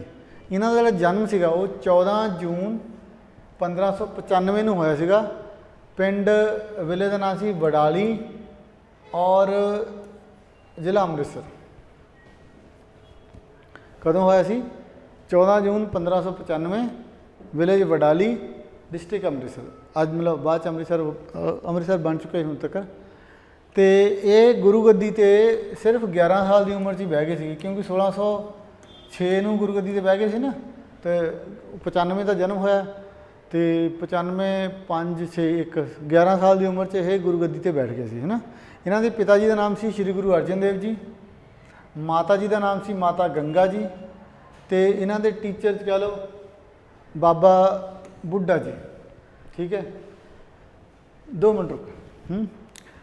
ਤੇ ਗੁਰੂ ਹਰਗੋਬਿੰਦ ਜੀ 1606 ਦੇ ਵਿੱਚ ਗੁਰਗੱਦੀ ਤੇ ਬੈਠੇ। 14 ਜੂਨ 1595 ਨੂੰ ਇਹਨਾਂ ਦਾ ਜਨਮ ਹੋਇਆ ਬਟਾਲੀ 'ਚ। ਇਹਨਾਂ ਦੇ ਗੁਰਗੱਦੀ 'ਚ 11 ਸਾਲ ਦੀ ਉਮਰ 'ਚ ਬੈਠੇ। ਗੁਰੂ ਅਰਜਨ ਦੇਵ ਜੀ ਇਹਨਾਂ ਦੇ ਪਿਤਾ ਜੀ ਦਾ ਨਾਮ ਸੀ, ਮਾਤਾ ਗੰਗਾ ਜੀ ਇਹਨਾਂ ਦੇ ਮਾਤਾ ਜੀ ਦਾ ਨਾਮ ਸੀ, ਬਾਬਾ ਬੁੱਢਾ ਜੀ ਇਹਨਾਂ